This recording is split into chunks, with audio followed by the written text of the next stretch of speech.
The views expressed on Talk Real Solutions, hosted by Tyrone Thompson at talkrealsolutions.com, are the views of Tyrone Thompson and do not reflect the views of talkrealsolutions.com, YouTube, or etc. The content here belongs to Talk Real Solutions and its many contributors. Views and opinions expressed by all contributors belong to them and not talkrealsolutions.com or Tyrone Thompson, the host, or etc. All data and information provided on the site is for informational purposes only. Talk Real Solutions makes no representations as to accuracy, completeness, correctness, suitability, or validity of any information on this site and will not be liable for any errors, omissions, or delays in this information or any losses, injuries, or damages arising from its display or use. All information is provided on an as-is basis. All right. Welcome to the show. Welcome to the show. This is Talk Real Solutions, and I am your host tonight, Tyrone Thompson. I want to thank you for tuning in. Today is June the 26th, 2025. And if you want to participate in the show, all you have to do is call the number at 1-717-908-1834 and hit the participant code at 917-324, and I will get you on the show, and you can share your thoughts and opinions to your heart's content. Just ask for you to be respectful and mindful of others that call in. And this is what I'm going to fucking ask. I'm going to ask that since I am hosting the show and I start talking, to allow me to say whatever it is I'm going to say. And it's not to, most likely 9 times out of 10, not to debate you, but to try to add some structure or sense to the show, i.e., I might be opening up a phone line, or I might be introducing someone, or I might be just trying to control the atmosphere here. So if you can, if you hear my country voice, just allow me to say whatever the hell it is I got to say for 2 seconds, and I promise you, you'll be able to speak. And besides that, just just calm down. What's up, MJ? Just calm down and let other people speak. I know people get all excited and passionate, for whatever reason that you're speaking. Just let me speak, let others speak, and stop talking over each other. So, what we got going on? There's too much going on for me to sit around and actually consume all of it, but you can't help but run into what is going on in this crazy ass country of ours. This country is going off the damn rails. There is no other way to put it. I've been trying to put warnings out here telling people about how fucked up we are, as a country. The path that we've been going down, path like getting people to take horse pills, and path like getting people to put on camouflage uniforms and go stand and watch post offices for people to vote. We're going down a path that is fucking nuts, and we're headed there full speed. And I think that we're there. The reason that I say I think that we're there is because the United States of America, and I'm pretty sure everyone is aware of it, has dropped bombs on another country.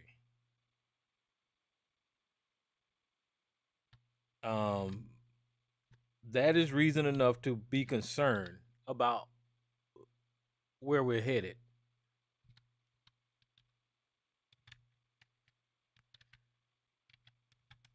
That is reason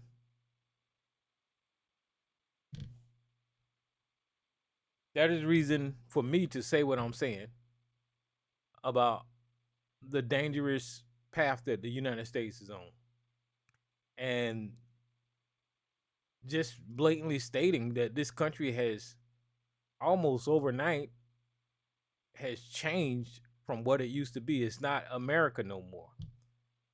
This is a completely different country, and I don't know. It's like I see it, and I'm pretty sure others see it, but people don't get it.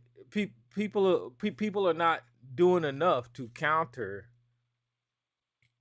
what we see going on. Yeah, we had the protest, and there was millions of people that showed up, but that's just not enough. And it has to be something else to stop, if we're going to stop the path that we're going down. And do I know what the end result is? No, I know that we got a fool in the White House that wants to be a dictator, that wants to be a king.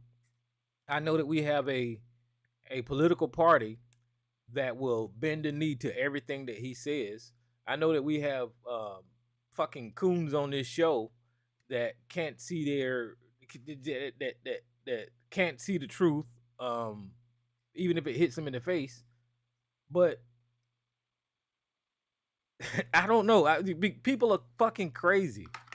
And that's why I'm so frustrated, because there's nothing that you can say to get through to these people, to make them understand that they're ripping up, destroying the most powerful country that has ever existed in the history of mankind.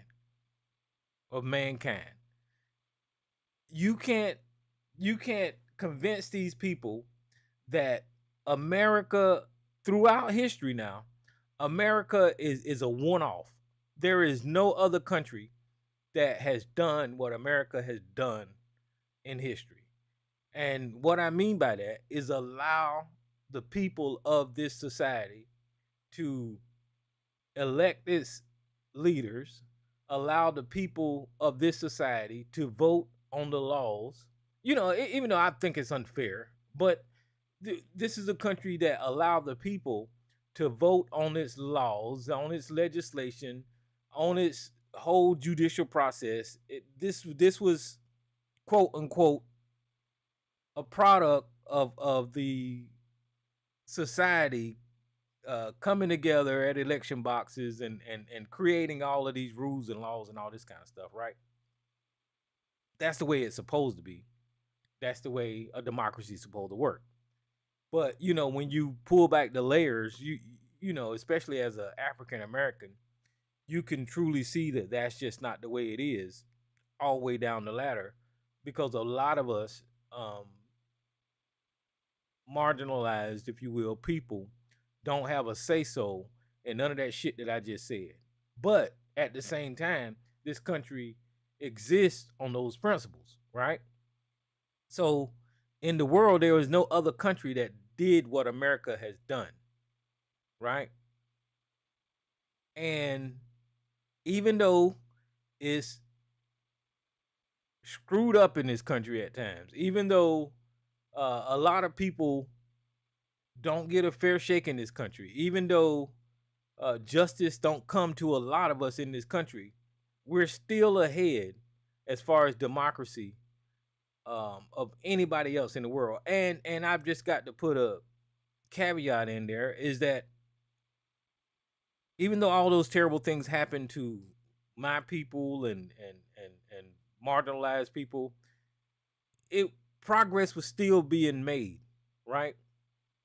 When you look back at the civil rights era, right, and you had the government going after black people, murdering black people, um, even though those tragic things happened, progress was still being made.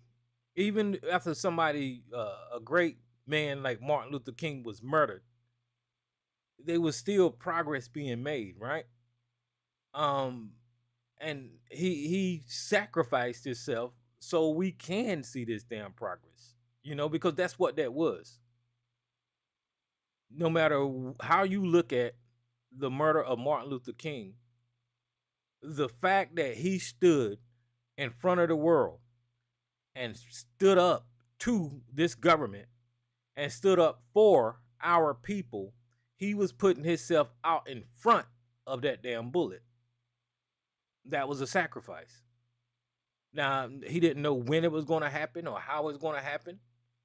Usually people make sacrifices. They know exactly what they're sacrificing and when they're going to, meet their end. But that man didn't know, and nothing stopped him from putting himself out there time and time again, um,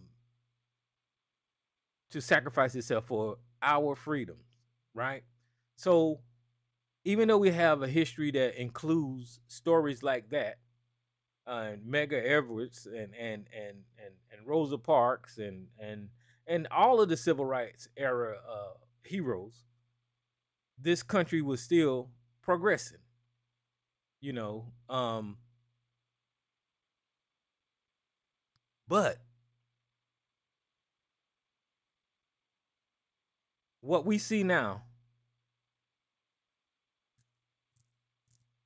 is a destruction, a systematic dismantling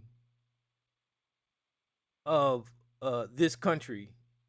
And when I talk to when I hear people like and every time I say his name he want to argue with me, but when I hear people like Joshua say that fuck this country and I ain't never gonna call myself American and all of this kind of stuff, okay, you can have those views, right? You can have those views, but if you want to be honest, you still can't say that this country isn't the best country in the goddamn world. It just is. I don't know. Even though there's a whole bunch of shit going on, it still is, because if you go to China, you up under fucking communism, or you go to fucking Germany, there's certain things over there you can't do, or whenever you go to different countries, there is no freedom like the freedom in America. There just isn't. I don't, hands down, I don't know. Even though countries might be more aesthetically pleasing, countries might have a better public transportation. They may be greener. Like Japan or whatever. Those are some nice countries, but the leadership in those countries, they don't allow freedom like you have freedom in America. And I like to go to Japan one day, to be honest with you. I think that that's a fucking outstanding country. But, from what I've seen, I've never been over there. But there wasn't just this free nature that you can cuss out a motherfucking politician or a policeman. You can say whatever the hell you want to in this country, and it's in our constitution. It's a part of our fucking laws. You have the freedom to express yourself in this damn country. The media supposed to have the freedom to report on any goddamn thing in this country. That type of stuff don't happen all over the world. You have the ability, supposedly, to start from the bottom and end up on the top in this damn country. That's part of the problem. I hope I remember to speak on that. But you have the ability to start from no goddamn where, being a fucking bum fucking idiot, and become, one of the most powerful people on the planet in this country. I don't think you can do that anywhere else in this world. But this is the country that we have, you know. And like I said, I cannot highlight enough that America has issues. America is not perfect. America, speaking from my perspective, is a racist country. America might be one of the most racist countries on the goddamn face of the earth. Now, I don't know. I haven't, measured it, but I can guarantee you that this motherfucking country, if it's not the racist country, it's in the damn top 10. But even still, with all of that being said, you're able to go out, find work, raise a family, establish yourself, and try to create something with yourself. It's harder nowadays. So I'm not forgetting the generations that is coming up now because it sucks for y'all. I'm telling you, these kids that are coming up nowadays, the younger generations, it really, really sucks for y'all. Y'all got it terrible. We did not pass on anything that you could build off of, and people need to be honest about that. People need to be honest about that. The younger generation cannot have just one job and build a family and a career off of one goddamn job nowadays. Talking to people around here, you can barely afford the damn rent. You got to have 2 and 3 roommates just to live around this motherfucker. And this generation. This is what we passed on to the youth. So when people are complaining about the youth, I see why the fuck they got issues, because there is no way in the fuck my generation would have been able to make it with the way the economics are now. There is no way. I'm still scratching my head like, how the fuck is people doing this? You're not gonna make it working at McDonald's, or you're not gonna work it making I don't know, $17 an hour nowadays. That is nuts to me. We used to I remember minimum wage was $3 or something one time when I was real small, and then it moved up to $5, and then it kept moving up. And then it's down here in South Carolina now, I think minimum wage is like $7.50. And if you're hearing, let me see. I've been saying $7.50.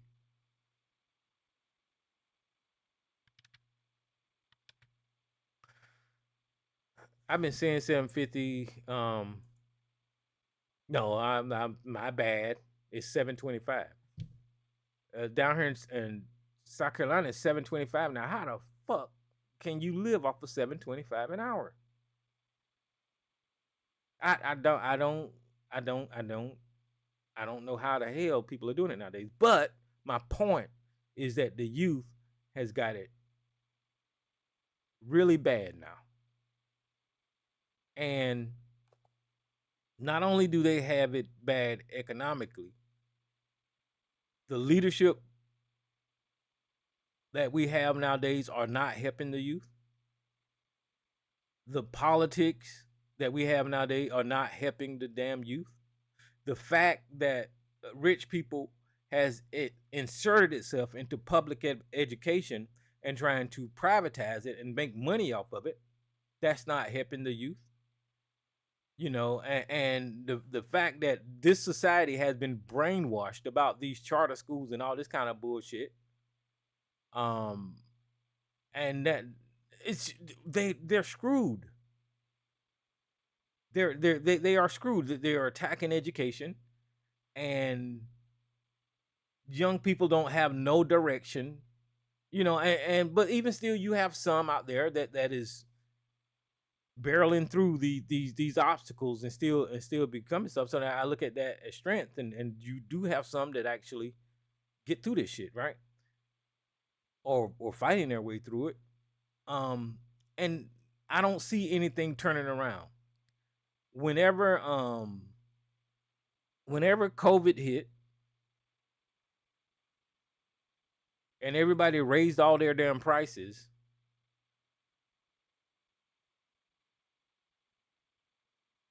they didn't reverse none of that shit. And I'm using COVID as a point, but I'm not sure if I know it maximized itself then, but I don't know if that's when it started, when everything started going up. But everything went up and stayed up, is my point. Everything high as fuck. You got to pay $60,000 for a goddamn car nowadays. It's ridiculous. $30,000 for a fucking car.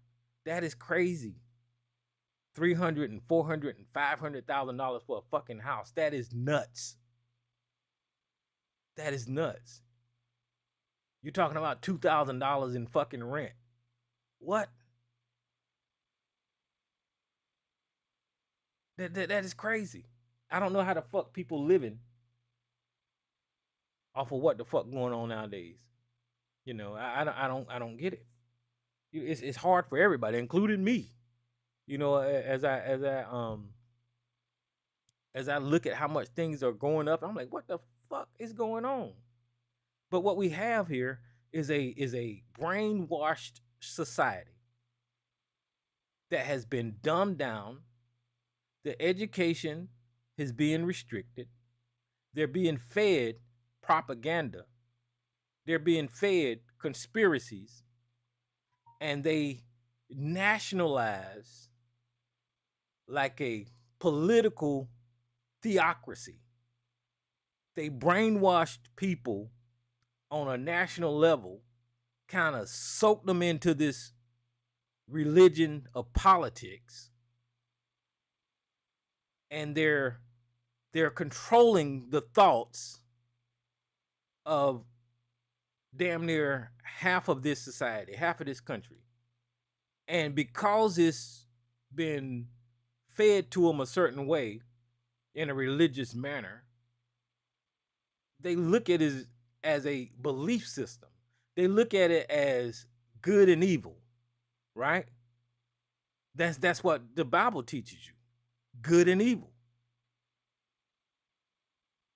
And they're being preached this politics of good and evil, right and wrong, left and right.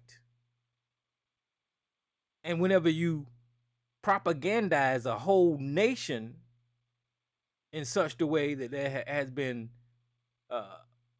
fed to our country, you're going to end up with two major sides.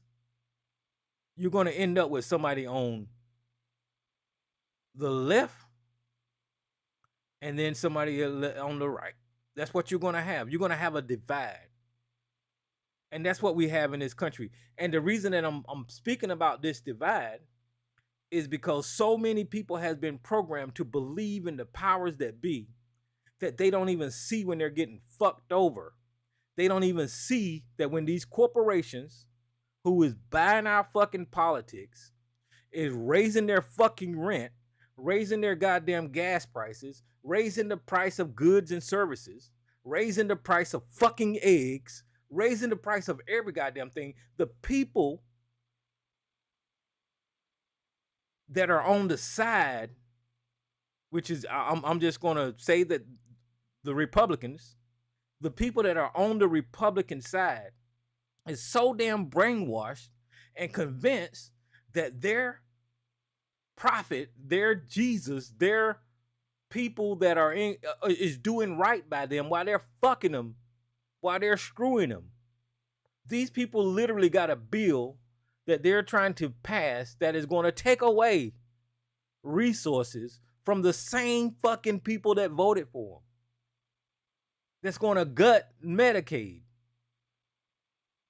That is propping itself up to get rid of Social Security. These same dumbass people are running around talking about, they're losing their businesses because they're attacking the migrants. But they won't say shit. They won't, because they've been, indoctrinated into this fucking way of thinking. Like, I see ABC in there, and I know you feel it, motherfucker, because you one of the dumbasses that I'm talking about. This motherfucker, I guarantee you, if he get his little fucking Twitter fingers ready tonight, he's going to say something in support of the Trump administration, and that shit is going to hurt his dumb ass. I guarantee it. And this is how they, and I can tell you the mindset of these motherfuckers, because the first things he's going to say is going to be anti-Democrat. And that's going to rev him up to support shit that is against his own interests, because he's been programmed to hate the Democrats. Remember, I was telling y'all about good and evil. And in their mindset, the Democrats are evil. They're the devil, right? So in his religious view, he's fighting evil. And I mean, they was fucking, looking at this stuff in hindsight is fucking genius. I don't know what else to say about that. It is fucking genius. Because when I was speaking about religion a while back, I I could not understand how so many people could get caught up in this same ideology that clearly isn't true. But how can you get so many people to believe it? And how, how Black Jesus Minister and all the Muslim people would call in, and all these people with these different faiths and beliefs would call in and defend with passion their ideology, right? But that was religion, so that was okay because humans been doing that for years. But now when that same type of pathology and mindset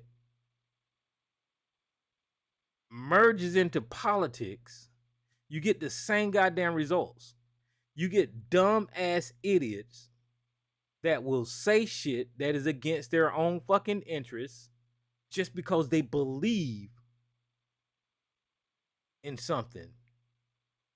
They don't have to have any proof of it, just like religion. They don't have to have any results, just like religion. As long as they believe and have faith in it, they're going to defend it with every ounce of their being blindly. That's what they're going to do. You can hear that when you hear Sarge speaking, even though he used to be a fucking law enforcement officer. I cannot get this out of my mind. Even though he used to work enforcing fucking laws, even though he was a fucking soldier, and he see the violations, he see the laws being broken because of his faith, because he believes in the Republicans, he's going to blindly and ignorantly support whatever the fuck they do. Just like religion. He sees the other side as evil, just like religion. He sees the other side as demonic, just like religion. And he blindly follows his belief system. Now, the reason that I said it was okay for it to be religion, because humans been following that for years, because it didn't really hurt nobody. Now I ain't gonna say really didn't hurt nobody, because religion killed a lot of motherfuckers. But I'm saying it really didn't fade onto the laws of the land, if you will, right? Now you got a religion that legislators are following, and they're creating laws based off of their fucking belief. Look at how they undid Roe versus Wade. Look at how they gutted the affirmative action. Their belief system has faded into the legislation, and they're creating laws based off of their fucking belief system.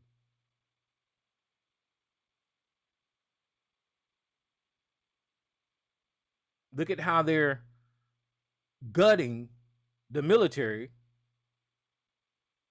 when they're firing black generals or getting rid of the LGBTQ out of the military. That is a belief system. That is a belief system that they're executing, right?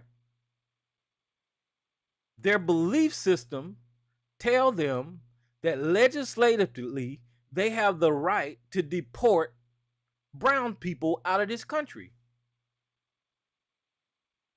Look at the ICE raids. You might as well look at that as something similar or akin to the Christian Crusades, right? But they're just not killing people and chopping people's heads off and shit.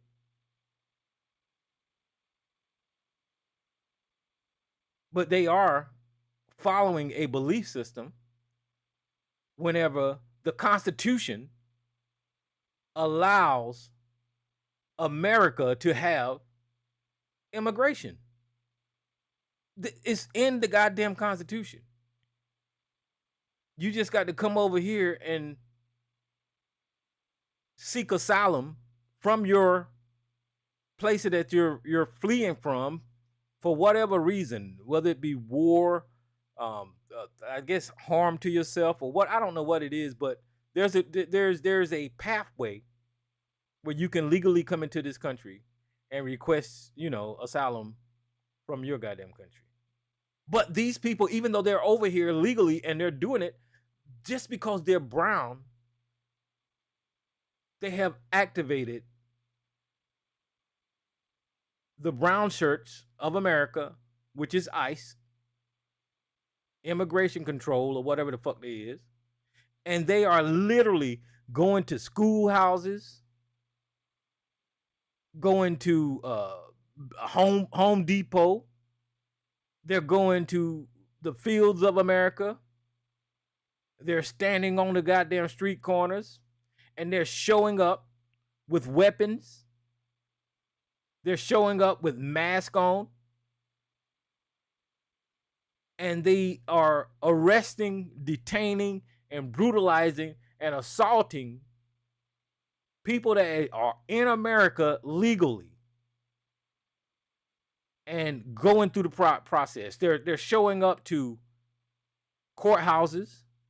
Whenever they show up to these courthouses, right? The fact that you're finding migrants at a goddamn courthouse means that migrant is doing the right thing by showing up to the goddamn courthouse and trying to process into this country legally. That's just a fact.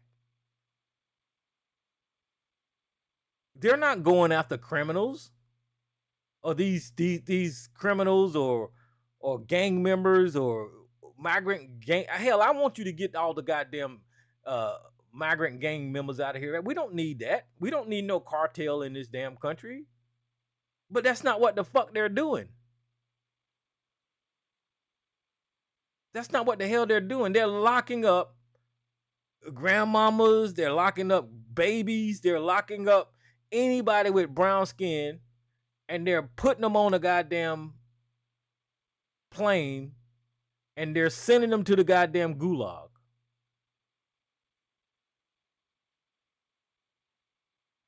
And these same Sarge in the chat room now. Sarge and ABC are the same motherfuckers that for years, decades even, were screaming about fucking tyranny.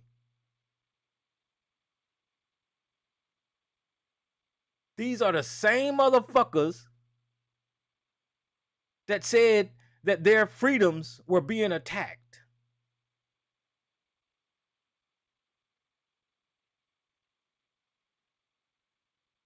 But when they are witnessing military on the streets of a country in a goddamn America attacking Americans, they're fucking silent.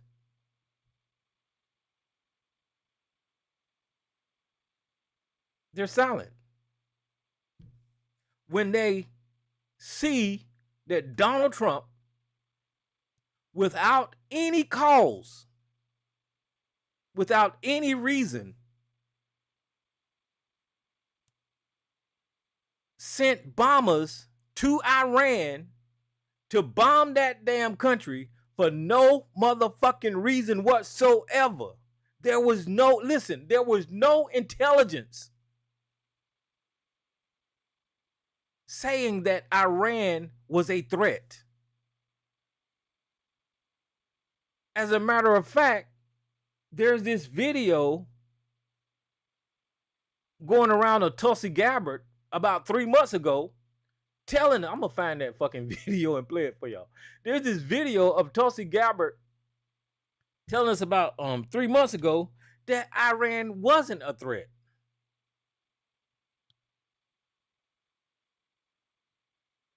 Let me see if I can find it. See, I should have had this shit ready. But you know me, I just jump on here.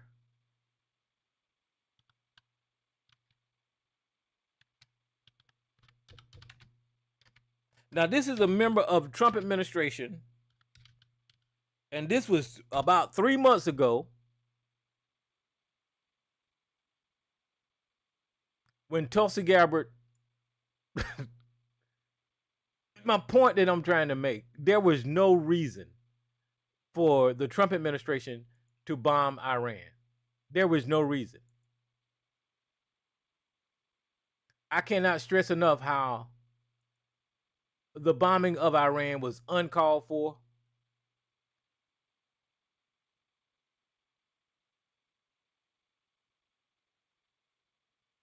Let me see if I can find this damn thing. See, they always, Tulsi Gabbard said Iran is not believed to be. Okay, so let's see if this is it. Iran's cyber operations and capabilities also present a serious threat to U.S. networks and data. The IC continues to assess that Iran is not building a nuclear weapon. Okay, so she said that Iran is not building a nuclear weapon. So I'm going to download this and play it for y'all. Now, this is Donald Trump's administration. This is not Tyrone saying this. I am not making this up. This is Donald Trump's administration saying that Iran did not pose a nuclear threat.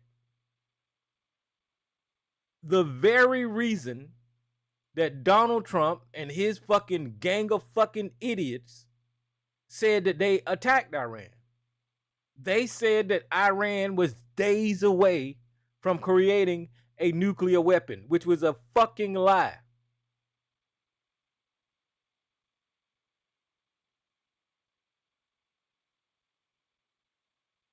That was a lie. ABC said criminals being let loose throughout the country. Well, I'm not going to argue with you on that, ABC, because you're absolutely right. You're absolutely right. There has been criminals let loose throughout this goddamn country.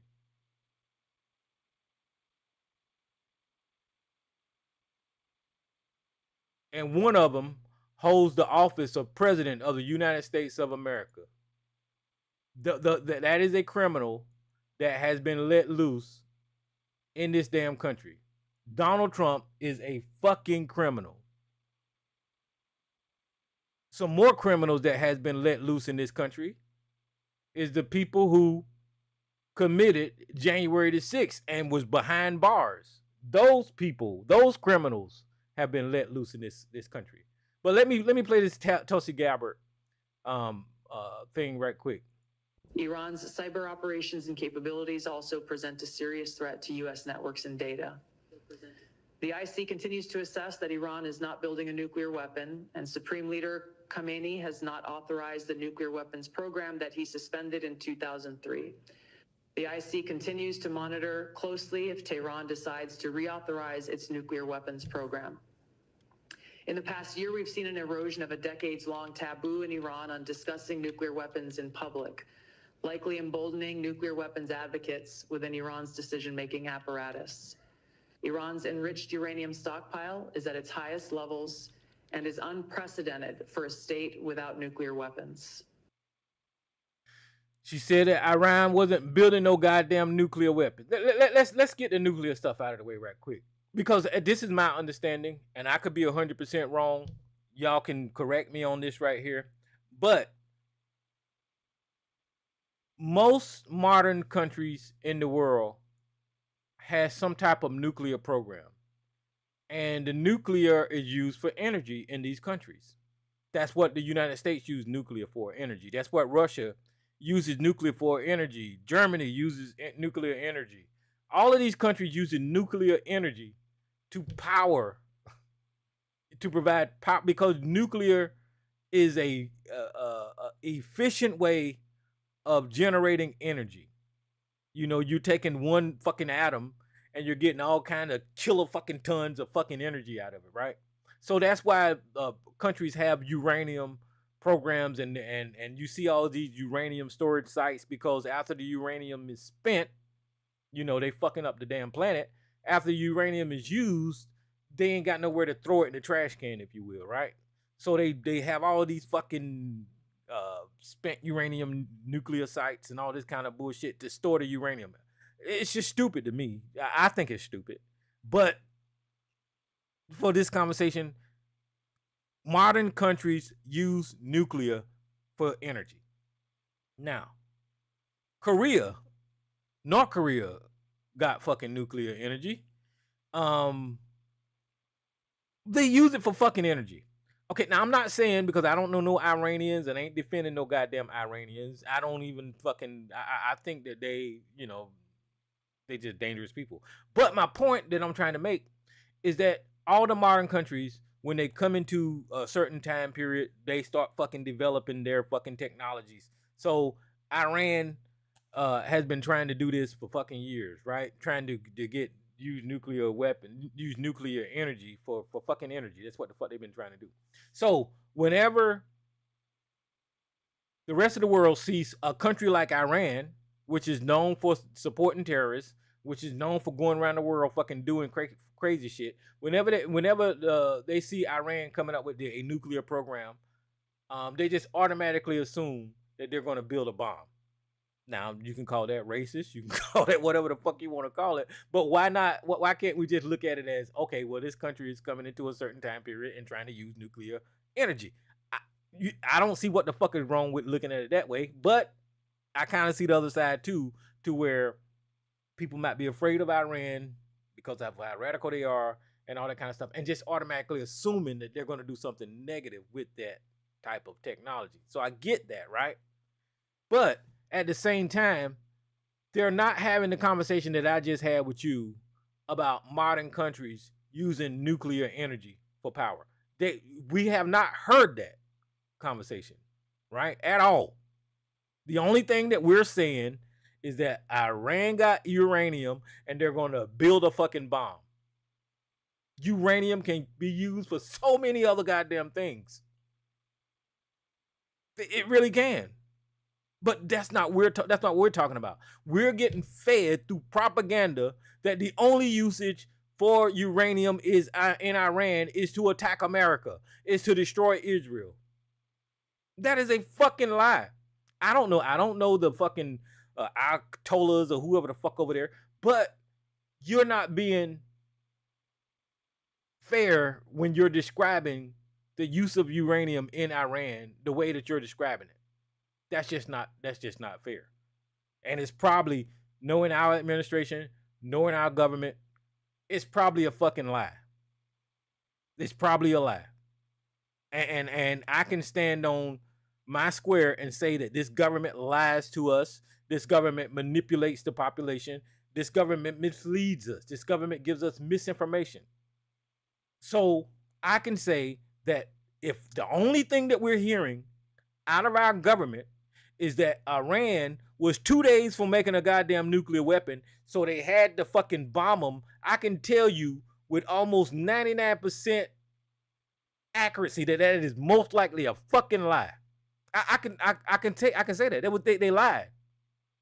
So here's my problem with Donald Trump bombing Iran. We watch Israel commit genocide in Gaza. We watched Donald Trump pander to Israel by moving the capital to Jerusalem. We'd watched Donald Trump and Netanyahu, or whatever his fucking BB, buddy up and become cozy all of a sudden, right? We watched all this shit, right? So Donald Trump is a fucking piece of shit, punk, bitch, because what happened with Iran was Israel and Iran was fighting, and Israel always say that Iran wants to blow Israel off the face of the earth. We done heard that 20,000 times, which Iran probably did say that. But they was over there. Iran is much bigger than Israel. If Iran wanted to fucking blow Israel off the face of the earth, they could have did it 20 years ago. Iran has a way greater population than Israel. Iran has probably a bigger military than Israel. This is a fact. So if Iran wanted to fuck with Israel, they would be destroyed by now. Now, yes, that would piss a lot of people off, but if Iran wanted to fuck with Israel, they would have did it. But because Donald Trump is a fucking pussy, because Donald Trump is a dummy, because Donald Trump is Putin's bitch and Bibi Netanyahu's bitch, because Donald Trump says shit like this. They're eating the dogs, the people that came in. They're eating the cats. They're eating the pets of the people that live there. Because he has that fucking level of IQ, Donald Trump listened to Netanyahu, and somehow or another, he convinced Donald Trump to send bombs and bomb Iran's nuclear facility. There's a whole lot wrong with what the fuck I just said there. We're talking about the president of the United States, the most powerful nation on the world, being fucking convinced to use weapons of mass destruction. There's a whole lot wrong with that. This is why I say that this is the end of America. Because what if that wasn't these fucking bombs? What if Netanyahu would have told Donald Trump to nuke Iran? What if the president of the United States can be convinced of using nuclear fucking weapons? Because he's such an idiot. This is why it's dangerous. This is why it's the end of America. And I titled the show, We Are Here, the End of America, I47. Now, I47 stands for impeach this motherfucker. I don't give a shit how scared the Democrats are. I don't give a shit how many times you done tried it. This motherfucker done broke the law over and over and over and over again. And yes, he's more than qualified to be goddamn impeached for the shit that he's doing now. Even with the Supreme Court giving him immunity, you can still find fucking crimes that this motherfucker is committing out of office that he could be impeached for. That fucking airplane is one of them. Him selling goddamn coins is another one. Him coming up with a goddamn cell phone, Bitcoins. Him lying to the American public. Him locking up his political rivals. Him sicking the fucking military on the streets of fucking Americans. This motherfucker can be impeached. The threats. It's time to fucking impeach this son of a bitch. Listen, I know that it's not going to go nowhere because the damn Democrats have lost their fucking spine. But somebody need to do something about this orange idiot taking away fucking Social Security, taking away fucking Medicaid, arresting children. Somebody need to do something about this motherfucker. Him, without permission from fucking Congress, putting America at war with Iran. I want y'all to hear me clearly. Donald Trump put us in war with Iran. I don't give a fuck what the administration say about us not being at war. But whenever you drop fucking bombs on another goddamn country, that is an act of fucking war. But because these motherfuckers are so goddamn programmed, you won't get SARS to say we're at war with Iran. But guess who is saying that we're at war with Iran? Fucking Iran is saying that we're at war with Iran.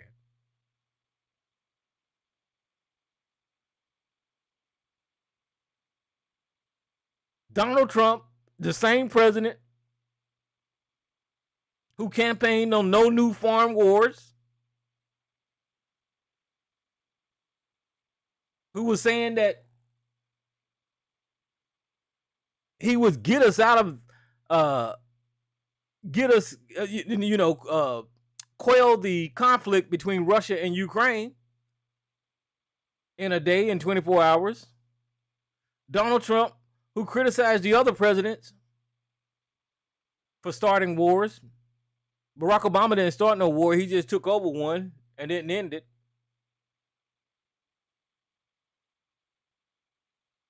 And as a matter of fact, Afghanistan was going on while Donald Trump was in office. He didn't end it. But he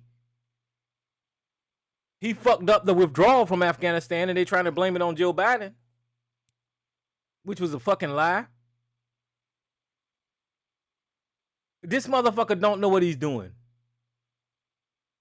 He got played by Israel.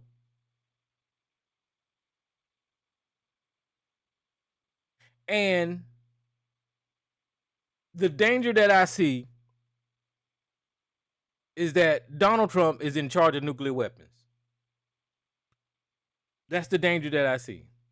And because he can be fucking coaxed into fucking dropping fucking bombs, what if Israel says, you know what, Trump? That wasn't quite enough. Without the United States Intelligence Agency telling Donald Trump that Iran was a threat, without no intel saying that they were days away or weeks away from having a nuclear weapon, this motherfucker, without the permission of Congress, without the citizens of the United States knowing the potential of what might happen with our military members, this motherfucker, him and drunk ass Pete Hegseth,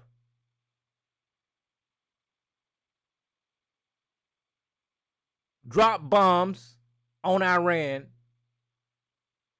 and they did a shitty job at it. And then they came back and claimed mission accomplished, just like fucking George Bush did. When the Iranians was warned that this attack was coming, and they was able to remove the uranium days ahead of the attack, and the bombs that were dropped on those facilities over there didn't obliterate the facilities, so they can still use those facilities. They say it would take weeks to a month to get those places operational again. What the fuck was it all for? He's endangering our soldiers, airmen, Marines. I forgot somebody. Soldiers, airmen, Marines, and I don't think he's endangering the Coast Guard. Who was it? The Navy? Sailors. Jesus Christ. I forgot about the Navy. But he's endangering our military member. People that are stationed abroad outside of the United States, he put their life at risk. If you're stationed in a foreign nation right now, and you seen the America just attack a country for no goddamn reason, you just threatened the lives of every fucking soldier, sailor, airman, and Marines that are stationed abroad. That's what you did. Without NATO support, this motherfucker has went rogue as the goddamn president. He don't listen to the fucking laws of this country. He's ripping up the goddamn Constitution. He don't listen to the judges. He does whatever the fuck he want to do. It's time for this motherfucker to be impeached. It's time for somebody to stand up and say, get rid of this piece of shit. It's time for somebody.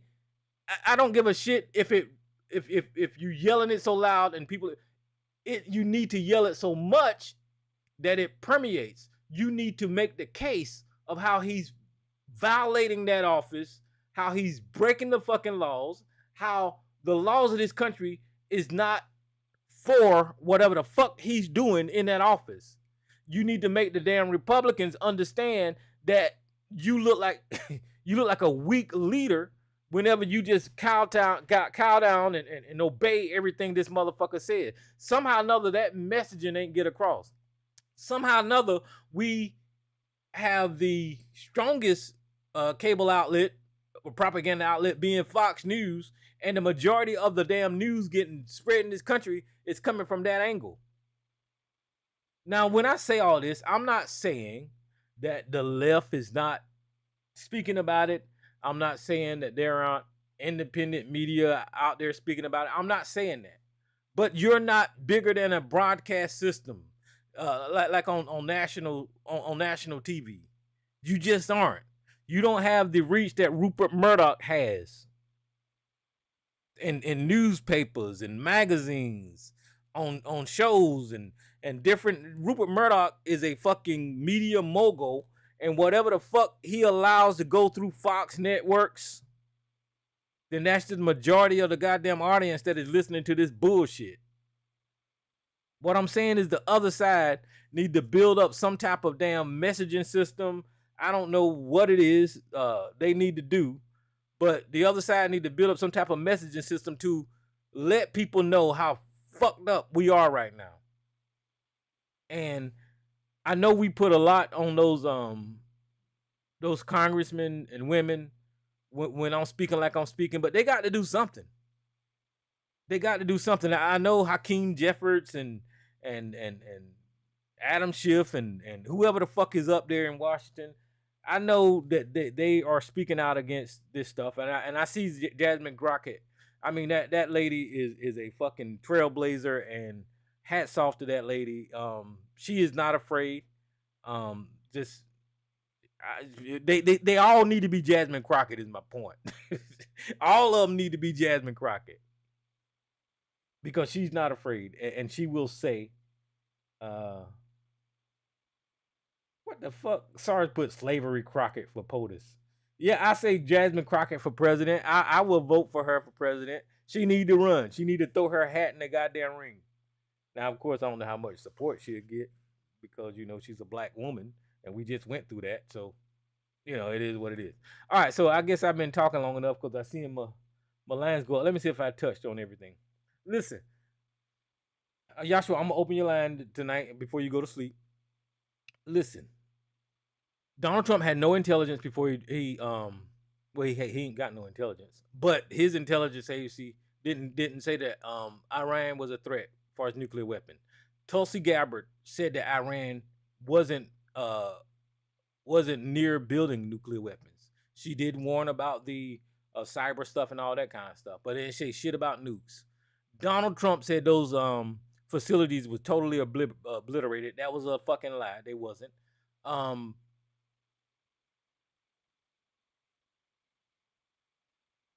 And this is just dangerous. So I say we need to impeach him. So I shut up. All right, Joshua and Elisa, I got your line open. What's up, brother Joshua? Yeah, man. Going on. Yeah, but yeah. This. Let me say hey to Elisa right quick. What's up, sister Elisa?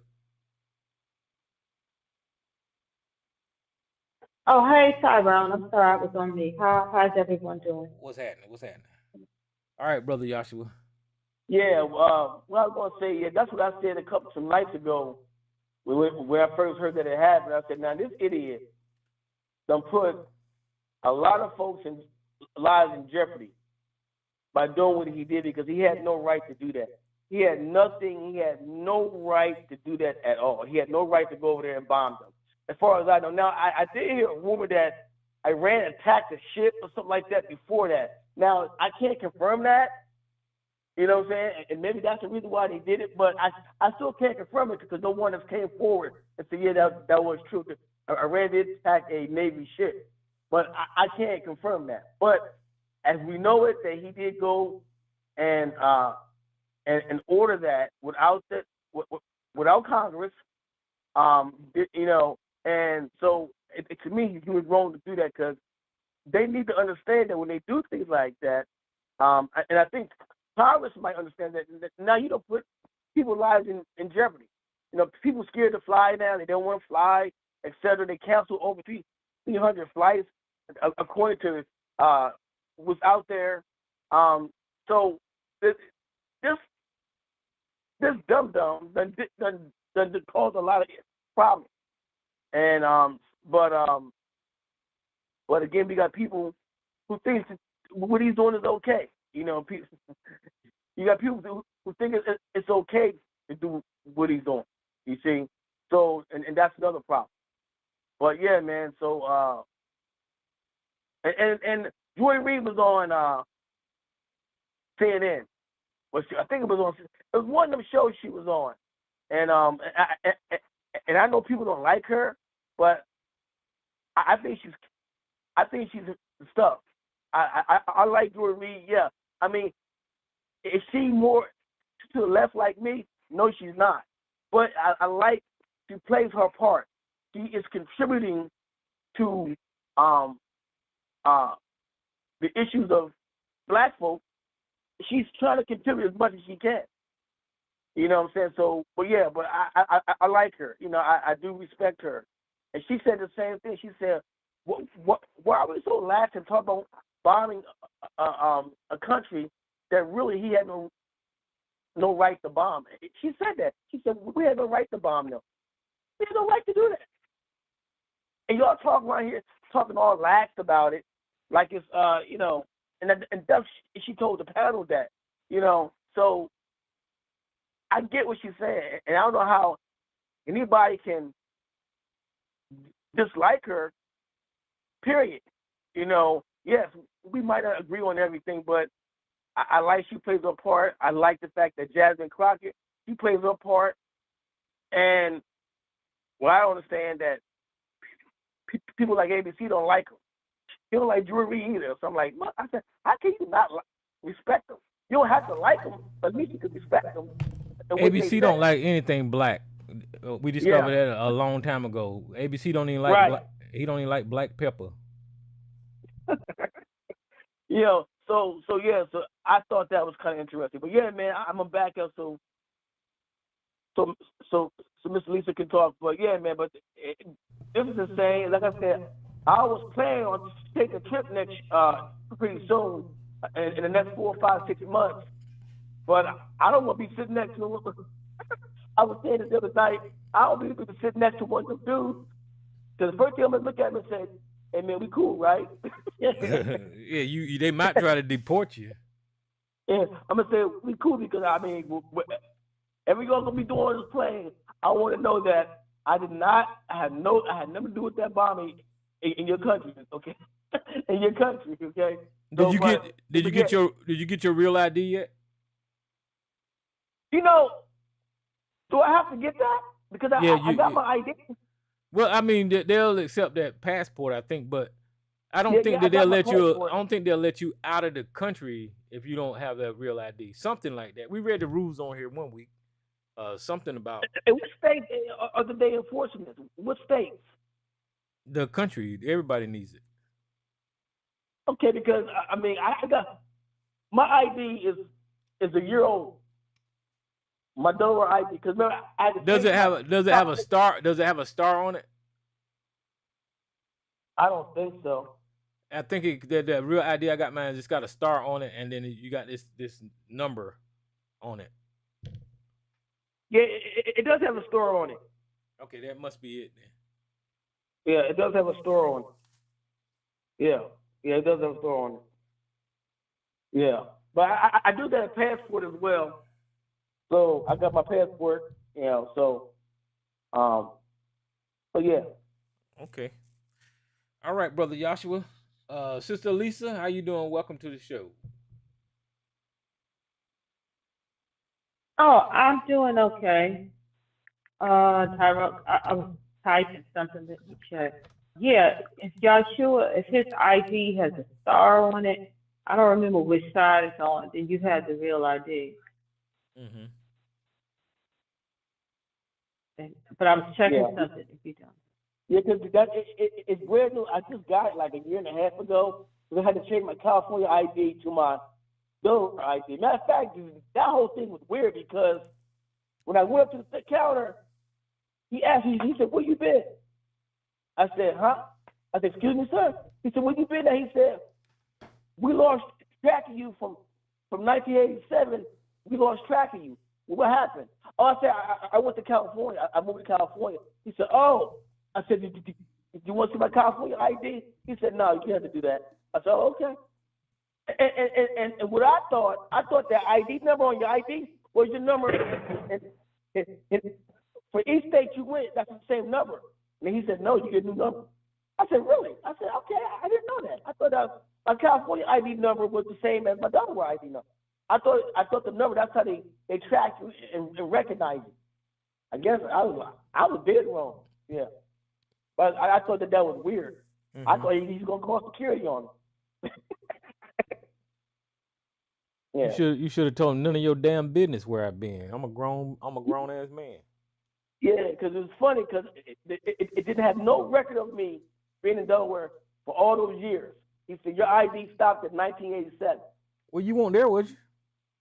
No, I wasn't there. That's the last ID I got. But yeah. What I thought that the ID number was the same anywhere I go. That's what I thought.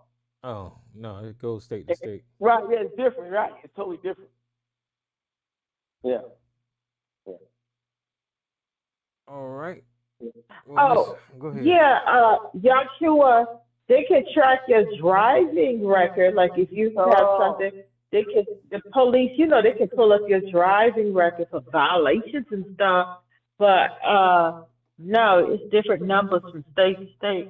But they find out you were living in the state, they can get your driving record from there. But Tyrone, yeah, but that real ID, they had started that up.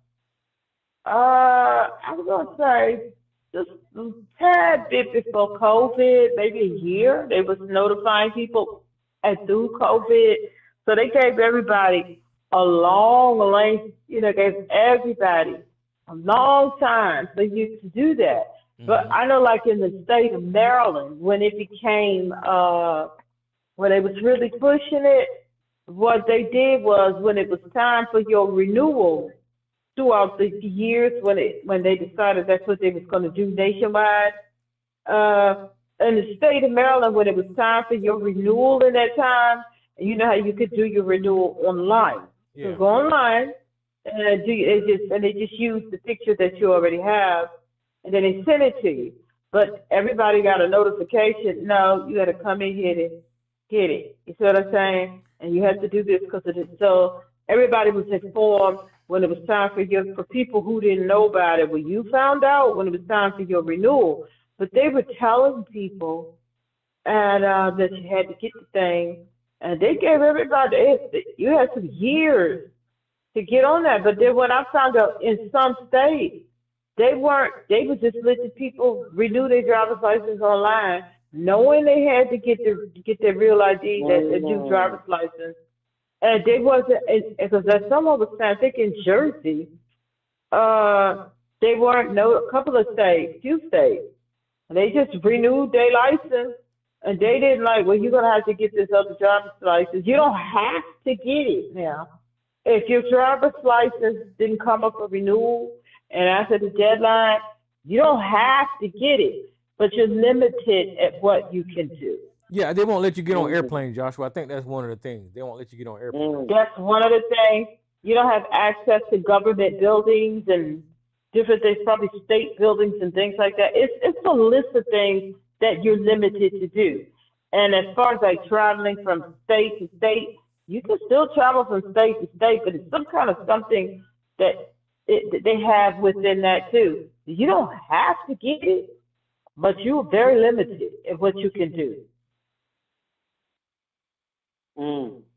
So that's why it just makes sense to get it. How about the chip? How about the chip in your the chip? You gonna get the chip in your body?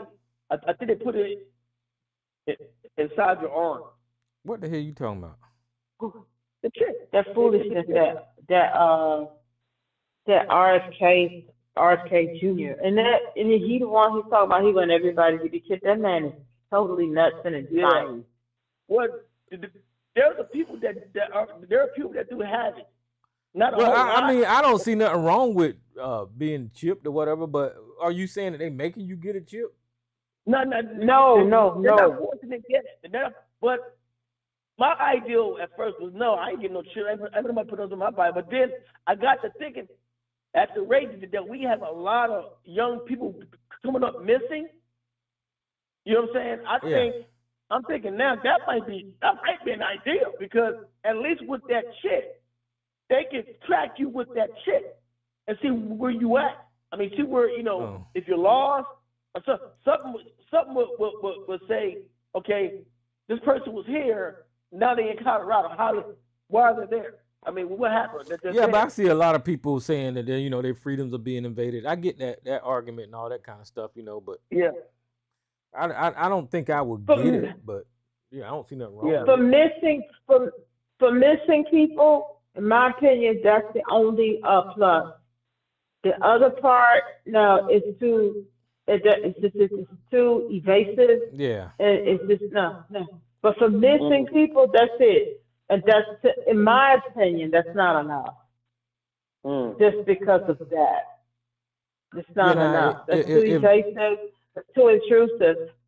If they make it like you can use your hand like a damn debit card, and they make it cool and you can do cool things with it, I might consider that. But that's the plan, Tyrone. That's the plan. That's what they want to do, is get rid of all cards and just use your hand, or the chip in your hand. That's really the plan. What they want to do. Mm-hmm. And then you're gonna have some broke motherfuckers with a chip and try to buy something. They no motherfucker, you broke. Even your hand broke. Tyrone said they gonna get your dope shit out of here. Next in line, please. Your broke ass hand out of here. Yeah, but Lisa, what do you think about the bombing? Well, I knew it was I knew we were. They keep saying we're not at war with Iran. We're at war with their nuclear program. We at war. That's a war. I don't. Just before all of that was done, we down South Carolina.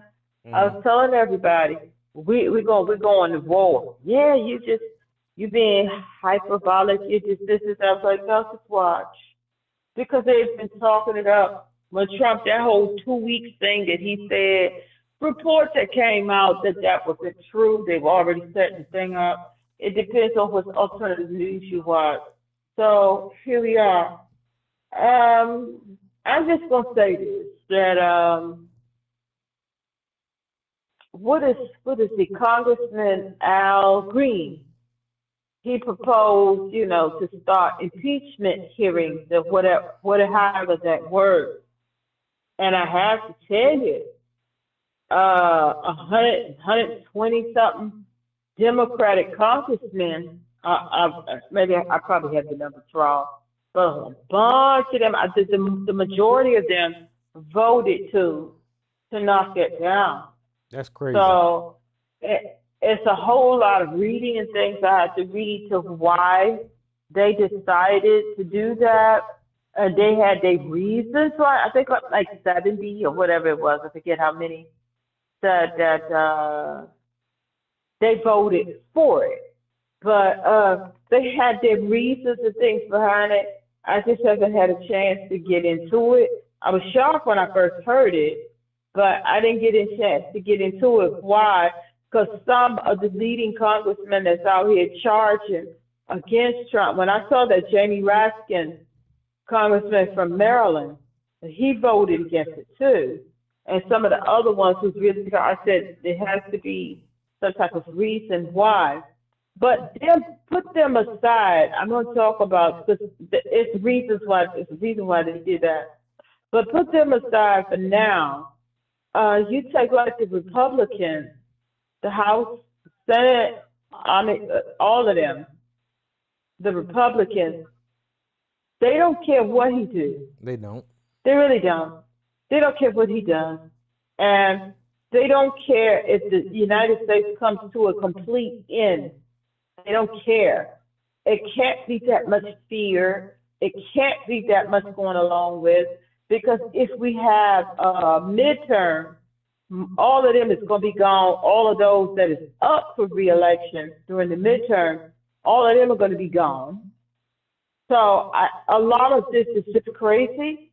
Why They just don't seem to care. And like you were saying, that the military putting all these people who live abroad and things like that, their lives in danger.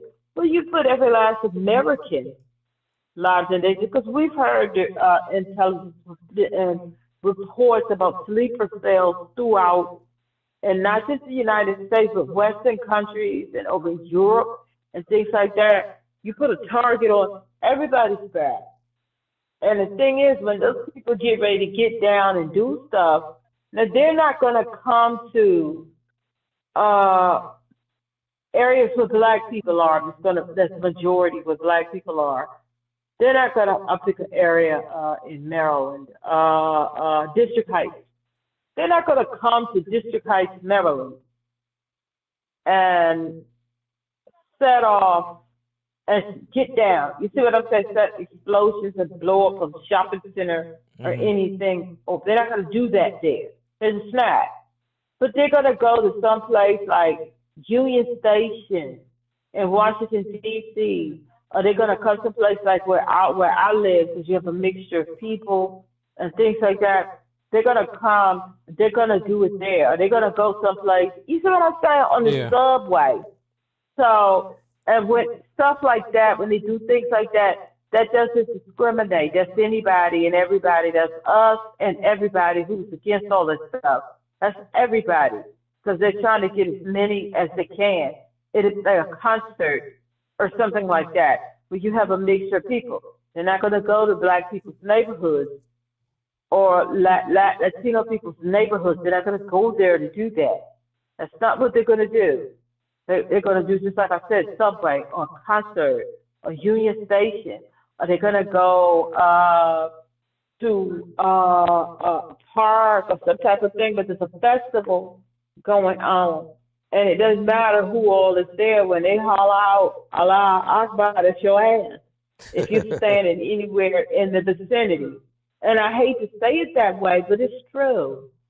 That's the thing that people have to take seriously. But I just think, but these Republicans and stuff like that, I think and I think one of the reasons, like Hakeem, I know you brought up Hakeem Jeffries. I'm sorry, Tyrone, but Hakeem Jeffries is one of the weakest links as far as the Democrats and senators.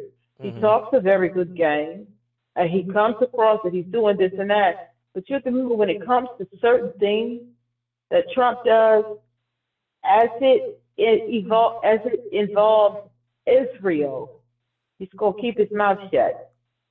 Just this. Or he'll talk in a certain kind of way because he's taking too much money from AIPAC. Now you have other people, other politicians out here who ain't take all that AIPAC money like that. They say whatever it is that they got to say. But when you compromise yourself and take money from these back, shut your mouth.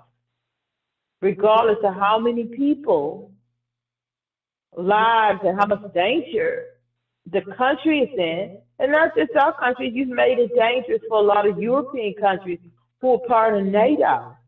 You see what I'm saying? So it's not just our citizens, it's other people's, it's Canadians and different things like that. A lot of people's lives have had a target put on their back. And it's because this man is trying to he's playing president. He's playing war. He's playing and just lie. That's the thing that's why I can't listen to him talk. I want to hear what someone else says that he said. Sometimes you have to hear what he said, but it's just lies. Like he gave a press conference today in the White House. And it was just lies and lies. And I'm able to pick out most of them. And then when you listen to people report on it, they go, that's not true. That's not true. I mean, just we have never seen, forget a president, forget a politician. I've never seen anybody who just lie off the cuff. Regular old Jimbo up the street. I've never seen anybody just stand and just lie, just to lie. Never seen anything like that. And he just says whatever comes to his mind, make up whatever he wants to say, and just the lying. I mean, I've never come across anybody back when I was a child or in school that just lie about everything. He ain't getting Mr. called out Trump, on it. what is, There ain't nobody and calling him he out on it. not like they should. I mean, some of the alternative media they do, they pick it apart. But like well, as we know, none of the major networks. Sometimes the way how they word it, well, he misspoke. You know, Right. they say things like that. Yeah. He misspoke. So stuff like that. So it's just like, I don't know. Not even in middle school, high school, or whatever. You always had people who used to tell a lot of lies. People go, yeah, he lied real bad. He lied real bad. I've never seen anything like this. You just stand up and you just lying, lie, lie, lie, lie, lie, lie, lie, lie, lie, lie.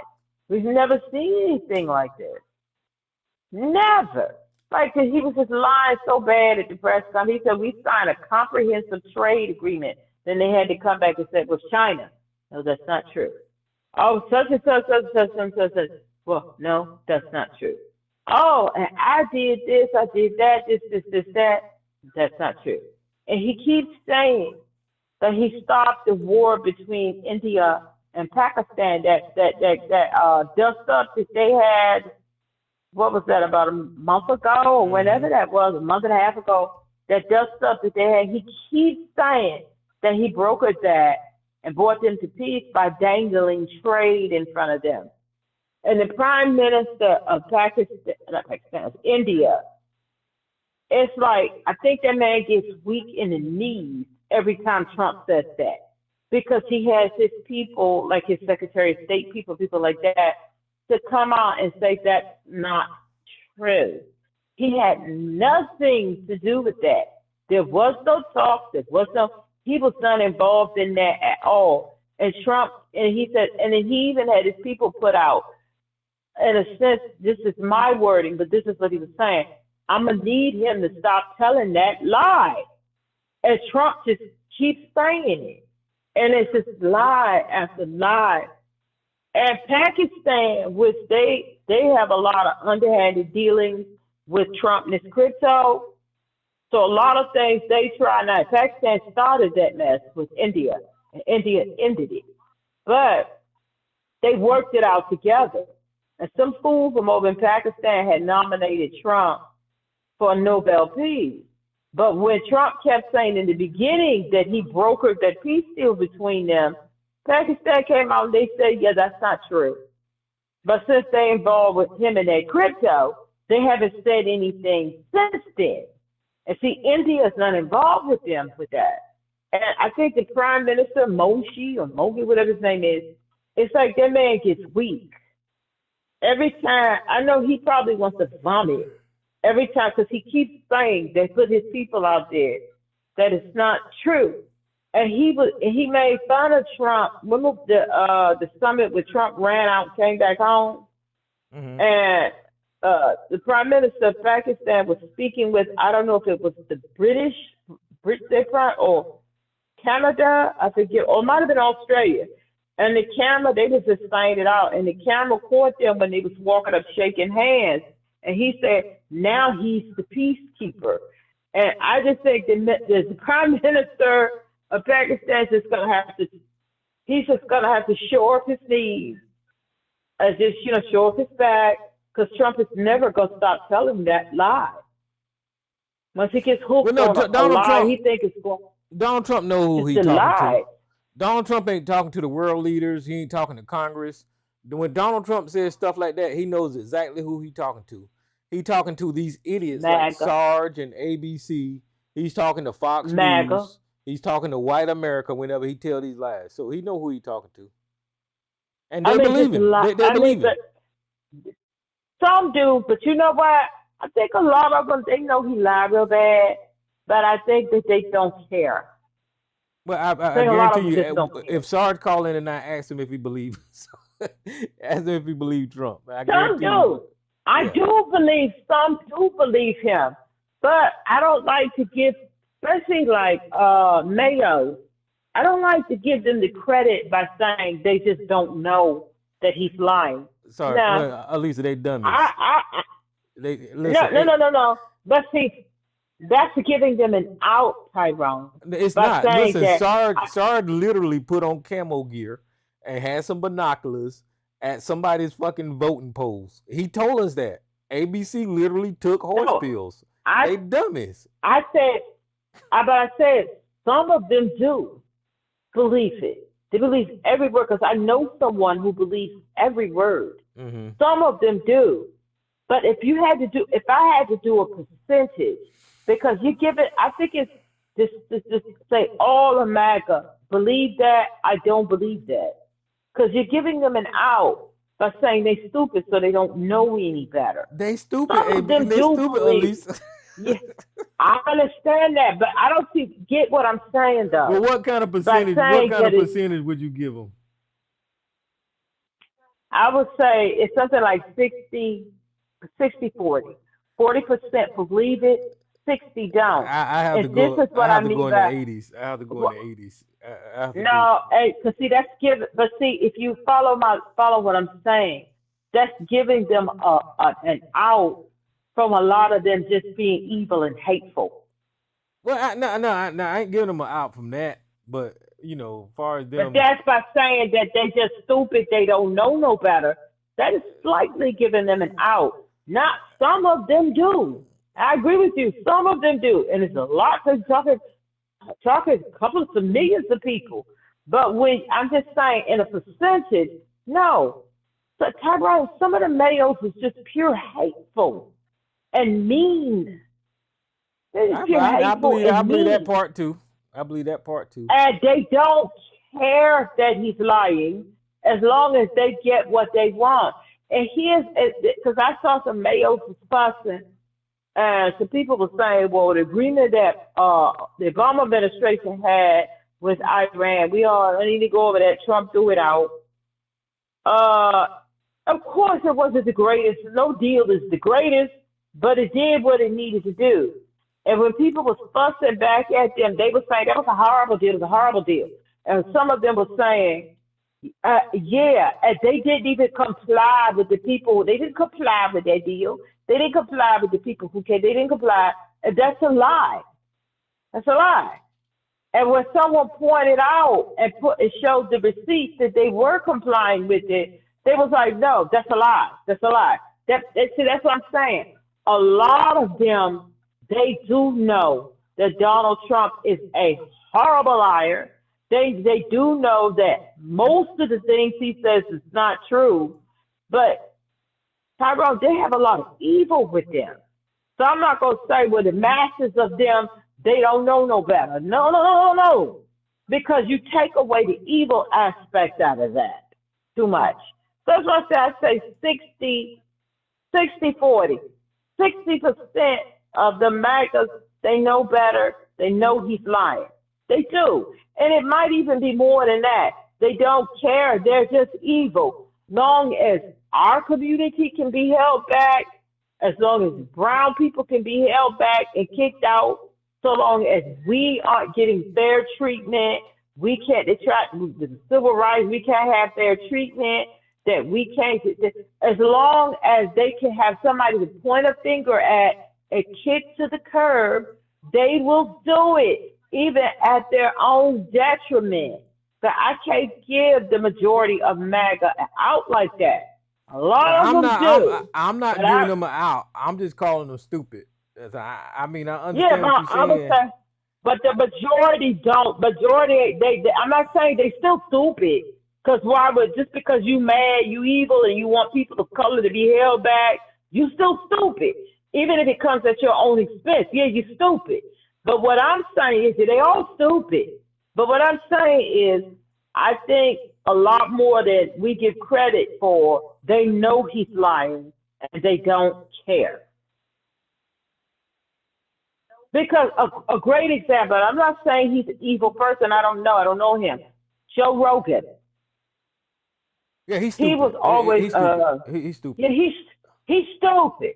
But he knows Trump is lying about things. But he still go along with it. He knows, because when he had Trump on his program back when Trump was running, during the campaign.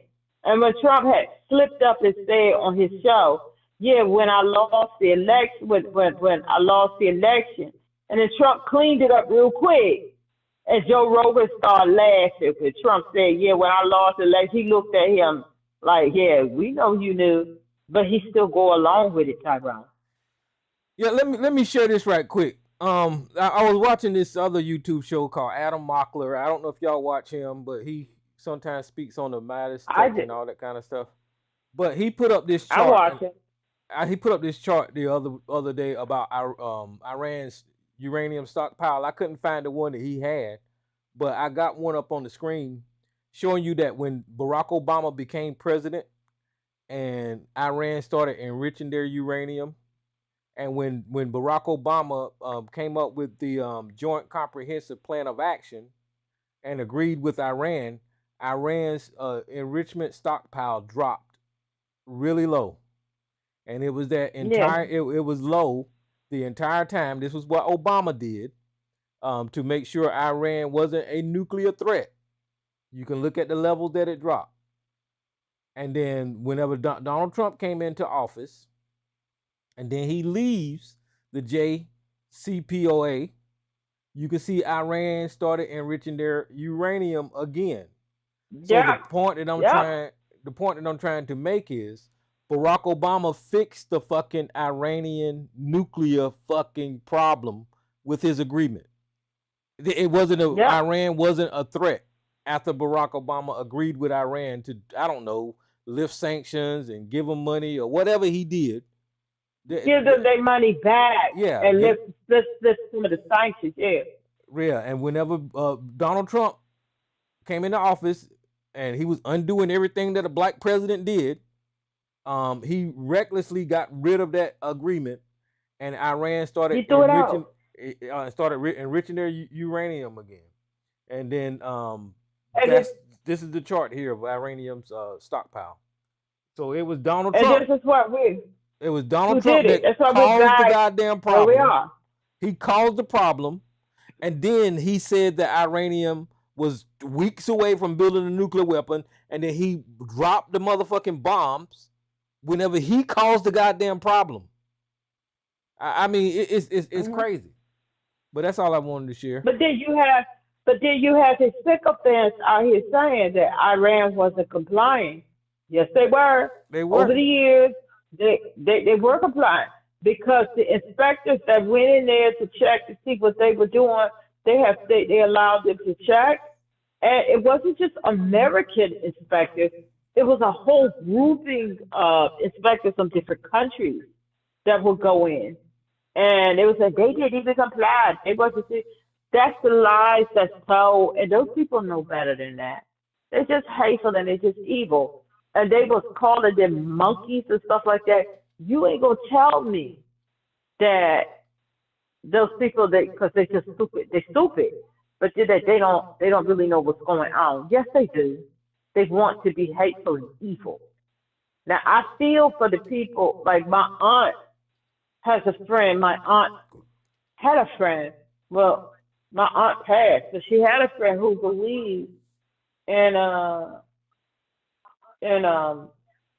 everything MAGA. And her family just about cut her loose.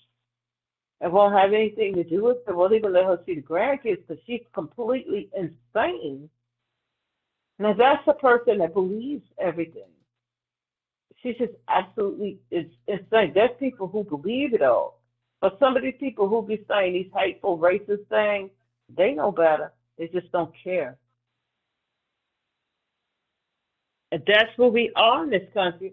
And if something don't happen and something isn't done, America is no longer the same America, but America's toast. America's done. Yeah, that's just my opinion. Yep, and Iran using that uranium for weapons grade uranium and all that kind of stuff. I could say, like I said earlier, that I can see why people would say that would be a possibility because these people are I don't know, they radical and their beliefs and their religion leads them to do things worldwide, kill themselves and all that kind of bullshit, right?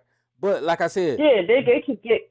yeah, Barack Obama, he got control of that shit, and he fucking caused them to chop their stockpiles down, and the program was working. And this dumbass Donald Trump, listen, Donald Trump wants a world war. Donald Trump wants a civil war. Donald Trump wants chaos. Donald Trump wants people dying. I mean, look, like I said during COVID, people don't say it, but I'll say it out loud. Donald Trump is the biggest mass murderer in history because of the way he handled the COVID deaths, the way he handled that pandemic. He didn't care about people dying by the millions. He don't care. Donald Trump wants chaos because him, Jeff Bezos, Mark Zuckerberg, all these billionaires, they know that they are not going. There's not a risk of them dying from any of these chaotic conflicts that is going to happen throughout the country because their money protects them. So they don't give a shit about nobody else. Yeah. They really don't.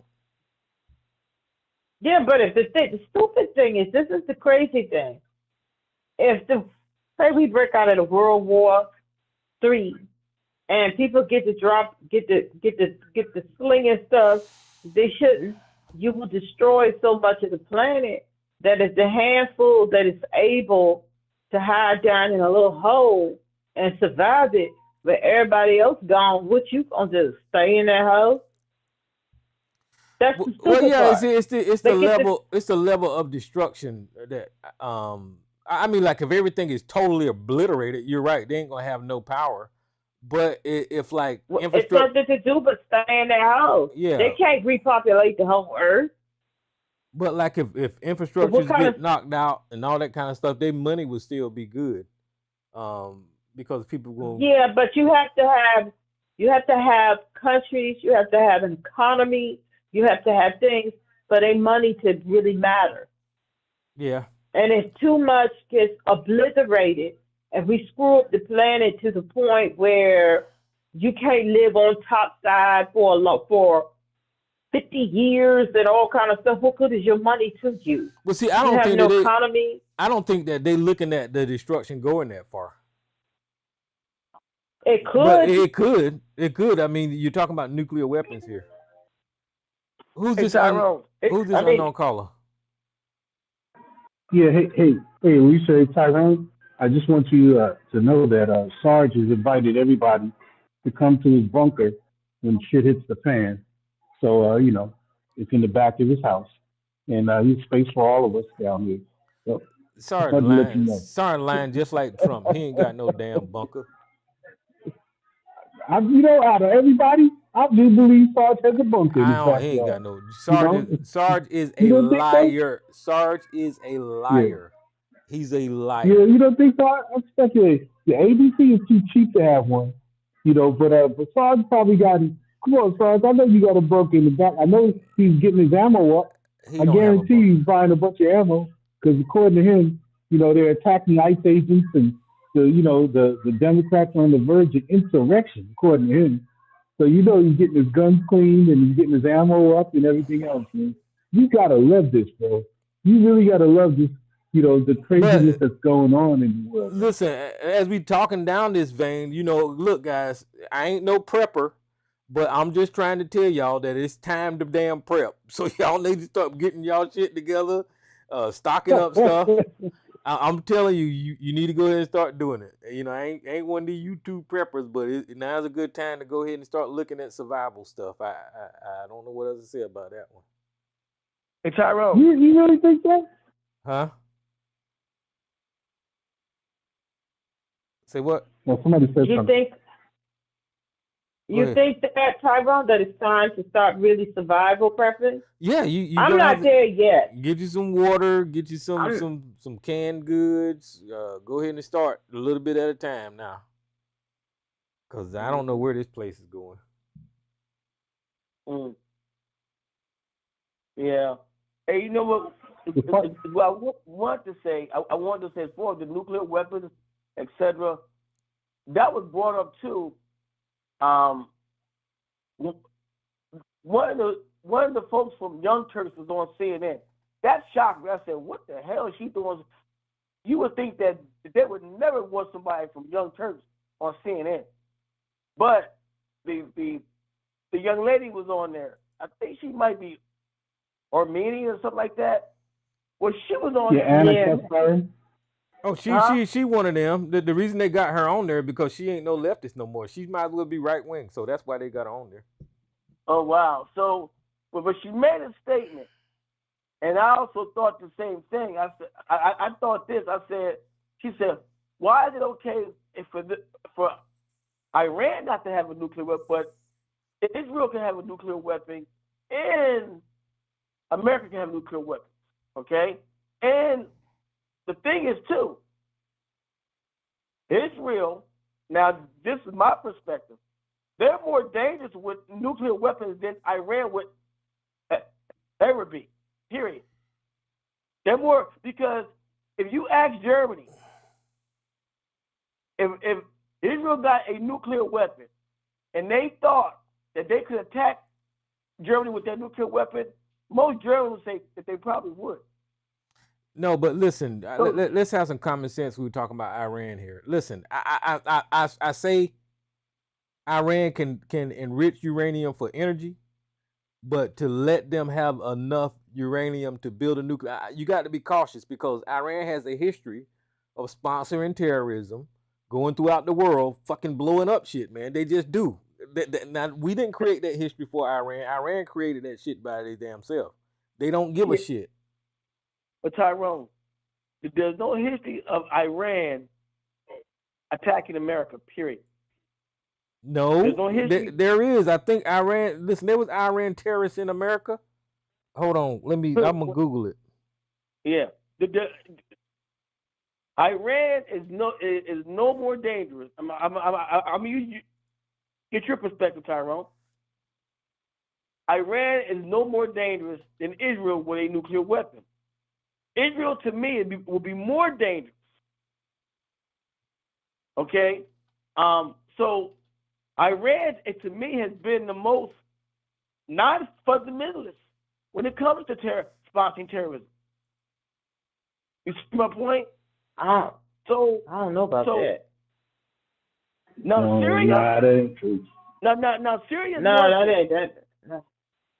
No. Now Syria is one thing. Now Syria is with it, but Iran has too much to lose to actually want to nuke somebody. Nah, man. I mean, you need to go look at Iran. I don't know about that. Yeah. So I'm not afraid of them. I'm afraid of Israel with nuclear weapons. Because if I don't think either one of them. If they can go slaughter a bunch of children the way Israel did, with no problem, with no remorse, I said, oh crap! I wouldn't want to see them with no darn nuclear weapons. Okay, so here's what I googled, and it says Iran has a long history of supporting and directing terrorism against the United States of America, particularly through the proxy groups like Hezbollah.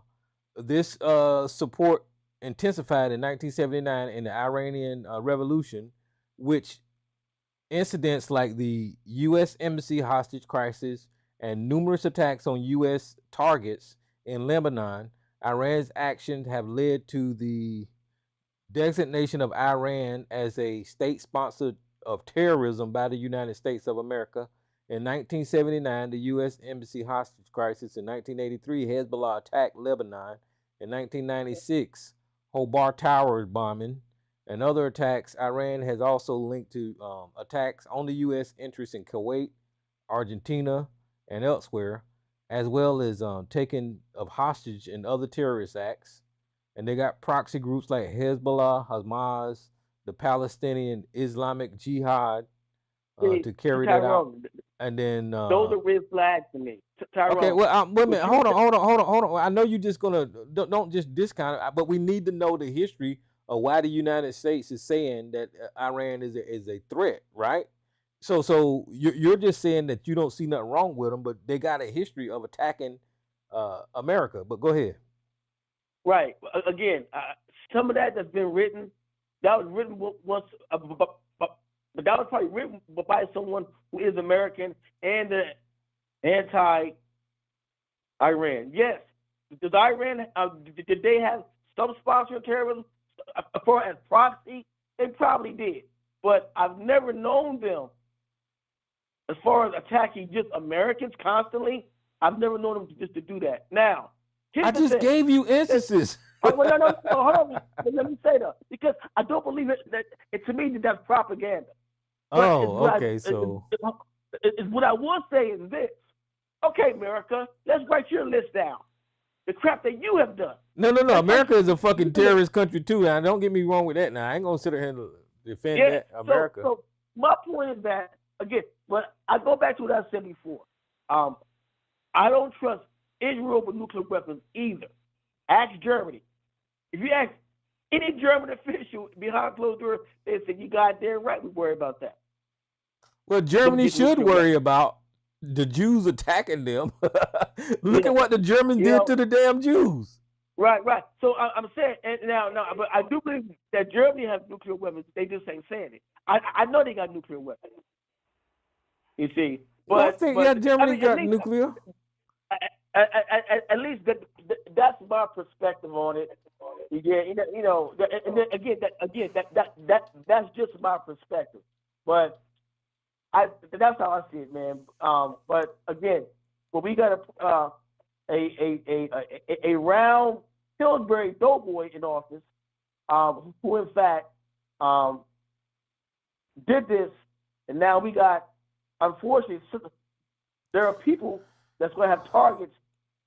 Well, it looks like Germany don't have nuclear weapons. There's 9 countries with nuclear weapons: Russia, the United States, China, France, the United Kingdom, Pakistan, India, Israel, and North Korea. So that's who's got nuclear left. Yeah. But I mean, again, it's hard for me to believe that as advanced as technology as Germany is, they don't have a nuclear weapon. I can believe Germany ain't got one, man. I believe Germany after that whole Nazi situation, Germany fucking turned their they turned the other side, man. I mean, Germany, they didn't want it. They don't want no more situation like the fucking Nazis, man. So. Oh, Tyrone, they know how to build a nuclear weapon. You know damn well they do. I didn't say that they didn't know how. All right, I know you didn't say it. I'm making sure that you know that you say it. I'm saying but that look, Germany. Man, let me say something to you. Here to you. First of all, Joe Neckbone had to make crack about me. Talking about I'm gonna come up here and get up with the AOC's coming at me, all this other shit. I don't give a damn who coming at me, man. Like I put in the chat room, I wouldn't advise you or anybody else to tell people to come to my house uninvited, because I got good fields of grazing fire to at least 150 meters. That's before I set up my Claymore mines and the concertina wire, and I'm getting some food gas barrels ready too. Now, nigga, you know what a food gas barrel do, don't you? Sorry, I'm coming to visit though. So I know how to make a food gas barrel. I've done it before, and if I got to make up some food gas barrels again, you're gonna be thoroughly fucked up trying to get through my perimeter. I'm gonna be wearing my anti-fall hoodie. Let's get something straight here, Tyrone. Wait a minute. Let's get something straight here, Tyrone. Now, you've been bragging on me every motherfucking time some illegal shit come up for the court.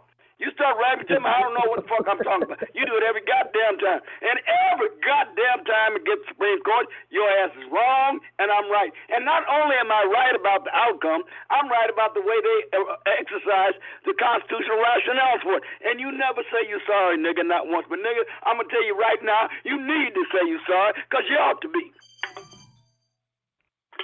Sorry for what? He was right on the federal troop thing. I told you what was the reasonable outcome was going to be. Right about deporting illegal aliens to third country. I told you what that shit was going to be. Every single time this shit comes up, I'm right and you're wrong. And where's that motherfucker East Coast? Because that motherfucker's always asking me where my law degree is. He ain't asked you where yours is once. And you ain't never been right. Sorry, listen. The Supreme Court of the United States is biased.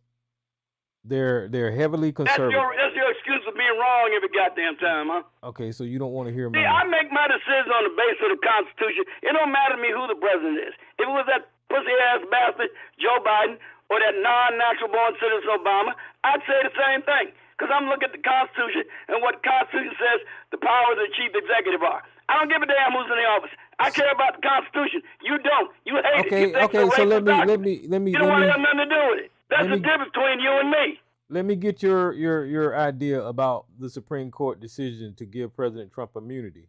Do you think the Supreme Court was correct in their decision? Every president, not just Trump, every president that acts within the scope of their official duties. Listen to the key phrase there. Within the scope of their official duties is protected by implied immunity. Otherwise, they could not function. So I'm assuming you agree with their decision. Yes, 1,000%. Okay. There, you got your answer. And I'll give you the reasons why. I'm not going to just say it because I agree with Trump. I wouldn't give a damn. That goes for that motherfucker Biden, too. You know I hate that son of a bitch. What matters is what the Constitution says. Okay, so for 200... you don't have any principles. Okay, so I'm trying to talk to you normally. I am trying to talk to you normally, but you keep cutting me the fuck off. Now listen, so I can tell the people. For 248 motherfucking years, the United States Constitution has never said that any goddamn president is immune from goddamn anything. Not during his office, not during his time and all, or nothing. And sorry, the reason that I'm saying that the Supreme Court, you cannot trust their decisions nowadays is because they are overwhelmingly conservative and overwhelmingly ruling or making decisions in favor of their political party. So it wasn't until Donald Trump got into fucking office that they made this goddamn immunity decision for their goddamn party. So whenever you come over here with a goddamn Supreme Court decision nowadays, I'm just looking at it as a goddamn Republican decision. That doesn't make it legal. That doesn't make it constitutional. That just makes it fucking political and biased. Now you can say whatever the fuck you want to do trying to use the Supreme Court's decision as you were right and I was wrong. You know good and goddamn well there is no military, there should be no military active duty on the streets of the United States of America before goddamn Donald Trump. Before Donald Trump, you would not say this shit. You know good and goddamn well that migrants had a legal pathway to enter America before Donald Trump and before this goddamn Supreme Court. So don't come over here talking to me about what decision this motherfucking Supreme Court has made because they full of shit, Sarge. Goddamn. Now I said what I had to say. If the United States Constitution did not intend to have military troops able to enforce order in the United States, then what the fuck did they put Article 4, Section 4 in the Constitution of 1787 for then, nigga? Oh, God. You can't even explain that because you don't even know what the fuck it is. But you ought to read it sometime. Say nothing of the 1807 Insurrection Act, which was passed by the founding generation. I mean, you can't even read. Okay, That's why you lose all the time. So you're talking about an insurrection act. There was no fucking insurrection in California. What the fuck is wrong with you? You're talking about using laws that's not applicable to the goddamn situation. And whatever article of the Constitution that you named first, it probably didn't apply either. So you just can't reach in your ass and see where soldiers are allowed in the United States of America on the streets and apply that to fucking LA. It was peaceful. The governor said that he didn't need no fucking military, and that should have been the goddamn end of it. The president overstepped his motherfucking bounds when he federalized National Guard troops and he sent the damn Marines to California. That is illegal. I don't give a fuck what the Supreme Court says. Before Donald Trump, none of this shit would have fucking happened, and you know it. God damn, you stupid. I'm the only person you mute. You let people ramble because you won't let me talk. You got to cut me off in the middle of a point because you know you do it all the time. Cause I kick your ass like nobody else here does. Go ahead and talk. I'm gonna tell you one goddamn thing. Whether you want to believe it or not, I don't give a damn if you believe it or not. I'm telling you right now, they put Article 4, Section 4 in the Constitution for exactly the reason of California, for exactly what that motherfucker Newsom was doing and that goddamn biatch Karen Bass was doing. That's the reason they put it there. Because, you know, you might have a government official who might not want to enforce order. Why do you think Democrats love anarcho-tyranny so much? Why do you think they want to defund the police? Why do they want to think they have their populace terrorized utilized by criminal gangs so they can impose more regulations on people, more tyranny on people. That's the way Democrats roll. And that's the reason the founders envisioned that, to ensure that the Constitution and the chief executive would have the ability to ensure a Republican, small r Republican form of government. Hey, Tyrone, let me say something right quick, Tyrone. Look. I will want to defund the police quickly because they're nothing but terrorists in the first goddamn place. That's all the fuck they do is terrorize young black men and black women. That's all the fuck they do. They'll do nothing else. Not a damn thing. Nothing else. Shoot young men in the back. Little 15-year-old got shot in the back like cops. Come on. They do nothing but terrorize. So yes, I will want to defund them in order to save taxpayers money. Because every time they get sued, taxpayer got to pay for that shit. Not the police. The taxpayer. Not the money that the police has. The taxpayers got to pay for that. So they should be defunded so taxpayers can stop wasting their money, and taxpayers who are concerned citizens can stop paying for sanctioned murder. That's all they're doing is murdering people. Okay? That's the one thing. The second thing is this. There was no insurrection. There was no reason. There were nobody shooting guns. There was nobody taking over no federal buildings. Nobody gunning down anybody. They were marching in the street. That's all they were doing. There was no reason for them, for Trump, the old fat Pillsbury doughboy, there was no reason for them to send any troops into Los Angeles at all. None. There was no reason for that. And people who understand the Constitution know that. They're not going to make no excuses for that. The founding fathers, the founding white men of this country were saying, well, there really was no need to bring in troops. Okay, there was no insurrection. There wasn't violence. They were marching. Okay, what's the point? Why are you bringing in troops? Trump wants to do that because he's the egotistical devil. That's why he wants to do that. Okay? No, the third thing is this. There's nowhere in the Constitution where it says that you send people who are not from that country to a country that they don't know nothing about. Sending people to the Sudan who are not Sudanese and have nothing to do with Sudan is dumb. What Supreme Court justice will want to rule in that favor? That's insane. They doing shit based on the auspice that they're white. I'm telling y'all, and they know they can do it. This is show the world that they can do it. That's what they're doing. That's all they're doing. Nothing they're doing is just. Nothing they're doing are just. Sarge, you know good and damn well, Obama could not carry out the shit that he's carrying out. He would not be able to carry out the stuff that he's carrying out, even as a Democrat. Even if the Democratic House was all Democratic, they would have rebelled against Obama for doing things that Trump is doing. They would say, what are you doing? You can't do that.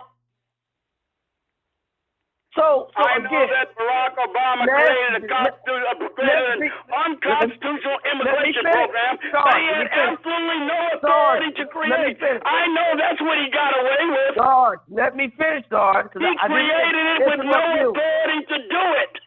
They let him get away with it. Sarge, I didn't interrupt you now, and I did it. Okay. Well, I had an interruption. I had to get a word in edgeways somewhere. Okay, so that's my point, that we need to start being more honest about what we're saying and understand, and call it out and say the stuff that he's doing, that Trump is doing, is unconstitutional and is unjust, and people know that. People that know the Constitution knows that. They know what he's doing is unjust. They know that. They know it's unjust. Go over there bombing that place was unjust. He had no reason to go over there and bomb it. None. Okay. And by the way, Tyrone, Israel's had nuclear weapons since 1967, and they ain't blown up nobody yet. 1967, they got the bomb. Israel had what? Nuclear? Now you got Iran talking about they go death to Israel, death to America, all this other shit. Ain't no other country in the world talking like they do. None. Did no other country in Iran? the world has death to another country. Did Iran have nuclear weapons? No. So we shouldn't get them either. At least not with our help, because we gave them all the nuclear. That bastard Obama did it. Listen, with a joint comprehensive plan of action. He should have. Okay, so Iran didn't have nuclear that's weapons. Why they got 30,000 bombs dropped on their motherfucking domes. Why? Because what? Because they were getting fissile material that they said they wasn't trying to get. Obama got rid of that, though. The hell he did. Right now, 400 kilograms is missing, and they don't know where it is. They want to make sure they get down there with a correct and righteous bomb damage assessment to make sure it is, in fact, gone. Okay, so what I want you to do is look at the screen, okay? I know you're looking at the computer, and I want you to look at Iran's stockpile when Obama got into office, and after Obama left office and Trump began his term, Iran, during Obama's term, Iran's stockpile went down to almost zero. And then when Trump came into office, Trump ended the JCPOA, and then Iran began building up their stockpiles again. So what we can conclude from this you gonna blame Trump for that? Shut up, let me finish my thought. So what we you gonna blame Trump for that? What we can conclude. Oh, you gotta be out your goddamn mind now. Bitch, see, this is why I mute you. I'm not done. I'm not done. I know it hurts, but I know I'm not done. You better make it good too. You better make it good. I'm not done. Yeah, make it good. But what we can conclude from this is that President Obama handled the uranium stockpile in Iran when he was in office by making an agreement with him, and they stockpile was down to zero. And then when Donald Trump came into office, he got rid of the JCPOA, and Iran began stockpiling uranium again. So it ain't got shit to do with President Obama. It's got everything to do with the bad decisions that Donald Trump made, Sarge. I mean, here's the chart right here. Can you read? Yeah, and what does it say at the bottom there? What didn't I say 400 kilograms unaccounted for? Right there, 2025. 409 kilograms. That's what I was saying is missing and unaccounted for. They still have that much. That's exactly what I said before you even showed me the chart. Sarge, 400. I guess you don't even pay attention to what people say to you, do you? If you don't think it's going to go on what you say. Okay, so shut the fuck up. That's why I can tear it apart so easy. Oh, God. You know what? I don't know what the hell to tell you. Well, I just said 400 kilograms. Okay, it says 409 here, so I'm off 9 kilograms. Gee. Hey, tell me I don't know what I'm talking about then. So I said there's 400 kilograms that are missing and unaccounted for. That's what I said. That is enough to make a nuclear weapon. Okay, Sarge, the United States has enough to make a nuclear weapon. The United States has nuclear weapons. Listen to what I'm saying. This uranium that Iran had was being used for energy. Now, we have to take their word for it. We have to take their word for it because that's what we take the words of other countries for. Just because we are afraid of Iran being a terrorist nation, support terrorists, doesn't mean because they got uranium that they're making it into weapons. They need other parts and pieces to make weapons. There was no confirmation that they had those other parts and pieces, right? So the only thing that we know is that they was enriching uranium. That's the only thing that we know that they were doing was enriching uranium. There's no other evidence that there was any weapons. As a matter of fact, since you on here now, and this is Trump administration, saying this. This is Tulsi Gabbard. Iran's cyber operations and capabilities also present a serious threat to U.S. networks and data. The IC continues to assess that Iran is not building a nuclear weapon, and Supreme Leader Khamenei has not authorized the nuclear weapons program that he suspended in 2003. He suspended in 2003. Iran is not, this is 3 months ago in February. Tulsi Gabbard. This is Tulsi Gabbard. Continues to assess that Iran is not building a nuclear weapon. Iran is not building a nuclear weapon. Now, I'm not going to sit on this phone and listen to you tell me what the fuck this lady just said is any goddamn different. She's in Washington. She's in charge of whatever the fuck she's in charge of. She got eyes on it. You can't say that Iran was building a goddamn nuclear weapon, not when Tulsi Gabbard just told your stupid ass. Continues to assess that Iran is not building a nuclear weapon, and Supreme Leader Khamenei has not authorized the nuclear weapons program that he suspended in 2003. Now, Donald Trump selected her to run whatever the fuck she running. What is she? Let me get it right here. Tulsi Gabbard.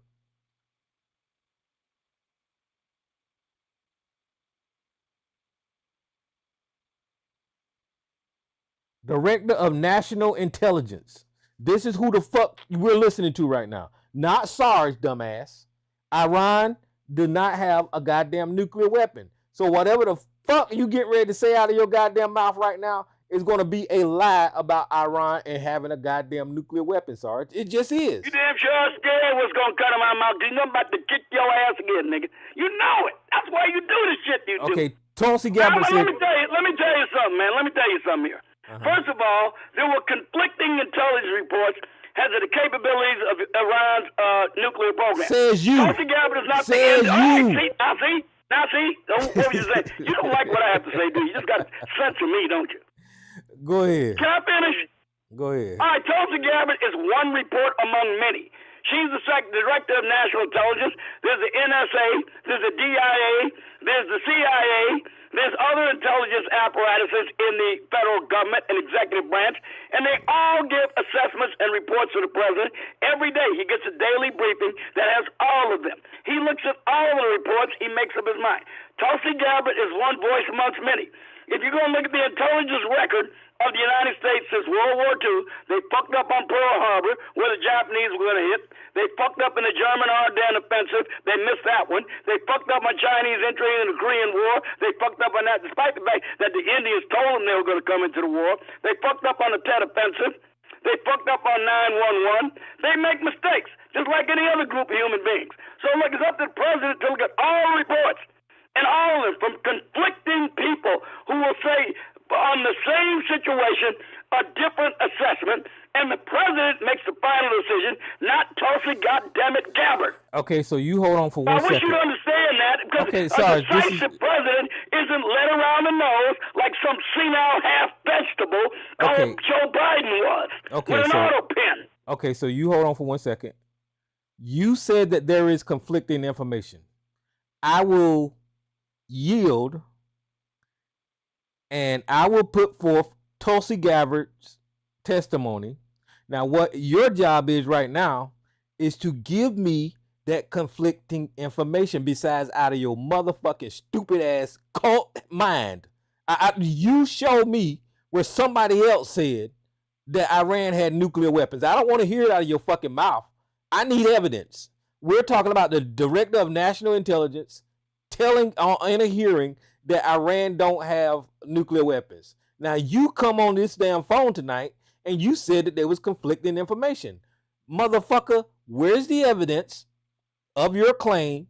Prove it, or else it's like what I said. You are fucking lying. Okay? You are lying. There is no conflicting information. The only other conflicting information that I can think of right off top is Donald Trump in his fantasy world trying to appease Israel and coming up with a lie and saying Iran had nuclear weapons because Bibi Netanyahu slapped him in the booty. Go ahead.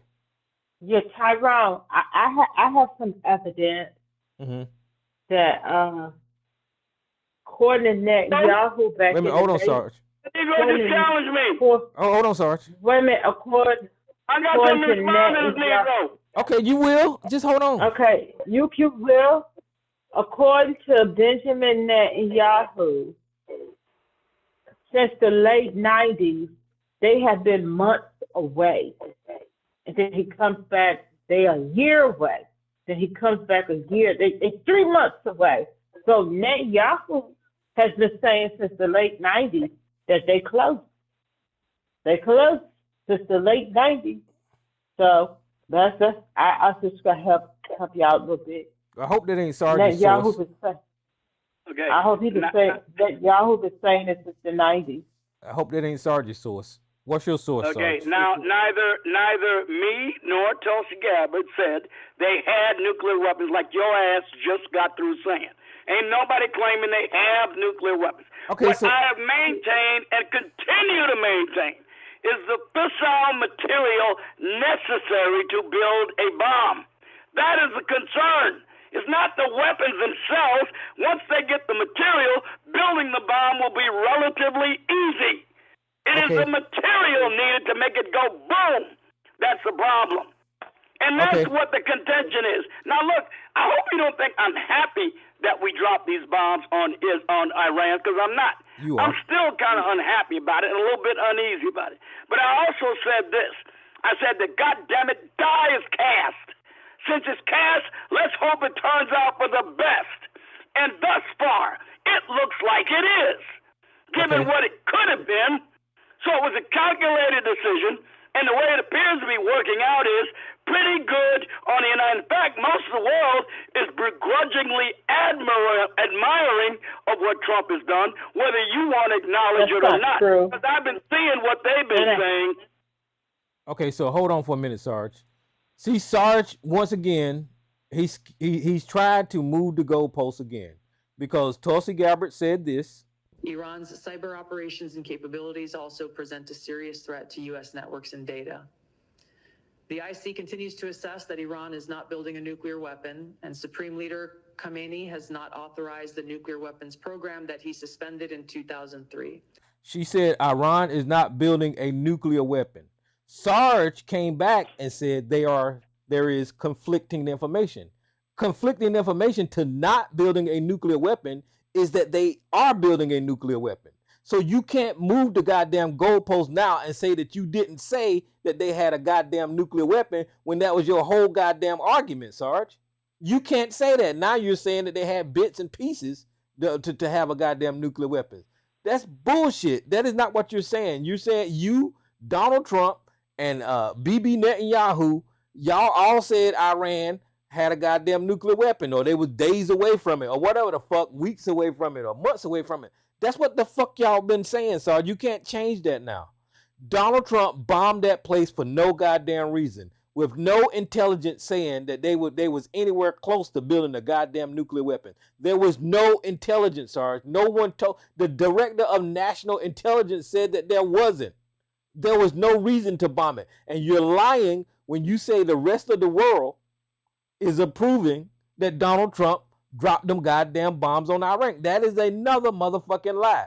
You just trying to get it propped up so that I see you distort every goddamn thing I say. You just cannot honestly report the things I say.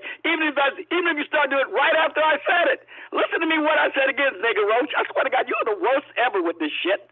What I said, I didn't even give a timeline for the developing a nuclear weapon because I don't know. Did they have it? I don't know who's right about that. What I said was the fissile material. That's it. I didn't say anything about anything else. And number two, the Defense Intelligence Agency, of which Pete Hegseth supervises and monitors, gave information that was about 150 degrees out from Tulsi Gabbard. So those were two of the conflicting reports that didn't line up.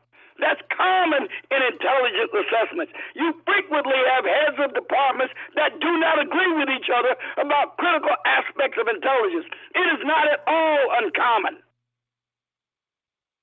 Pete Hegseth? Oh, please. Ooh.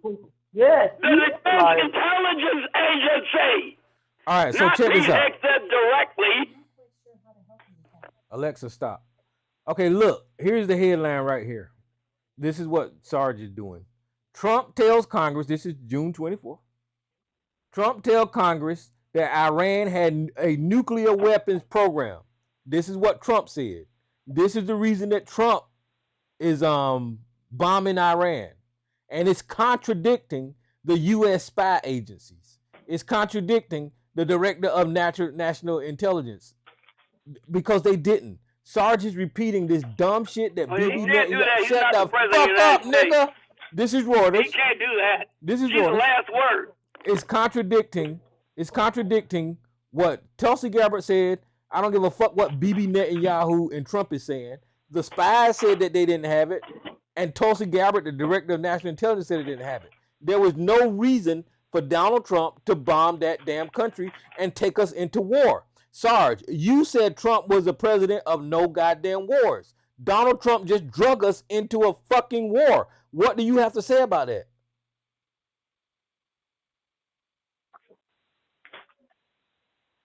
Nigga roach.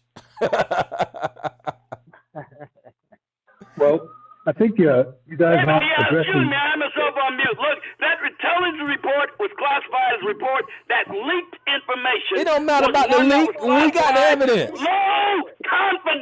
Low confidence. And you're all up in there telling me I'm supposed to stake the farm on it. Are you full of shit or you think I am? Because I ain't. You are. You need to take a laxative. What do you think about Trump dragging us into a war, Sarge? Didn't I tell you I was a little bit uneasy about it, and I am? But like I said, the die is cast, and I want what's best for the United States now. It's a done deal.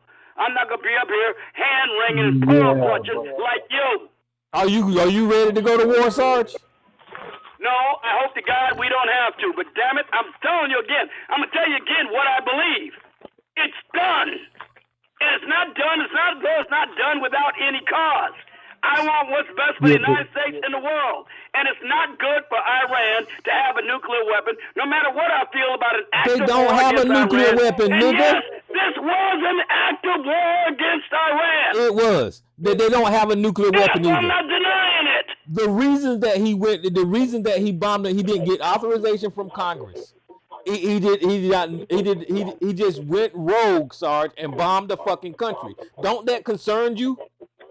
You mean like Obama did with Syria? Yeah. We are not talking about Obama. Obama is not the president. Obama was president over 10 fucking years ago. We are talking about this orange, insane idiot that's sitting up there with his hand on a nuclear motherfucking button, bombing countries indiscriminately. This is who the fuck we're talking about. So don't it concern you that this motherfucker, with ignoring his national intelligence, not going to Congress, and just randomly, based on him and Netanyahu, Bibi Netanyahu's fucking goddamn friendship, bombed a fucking country. Bombed a country that was not causing a threat. Does that bother you, nigga? Why the fuck you think Bill Clinton was bombing Belgrade? We are not talking about Bill Clinton, motherfucker.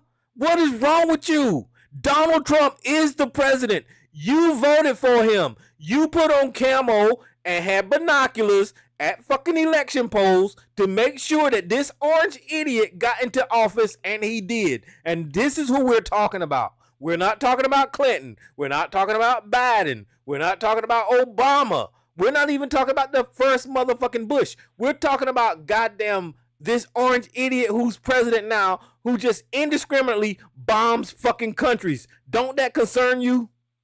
You always talk about as a motherfucker. I get to do it too.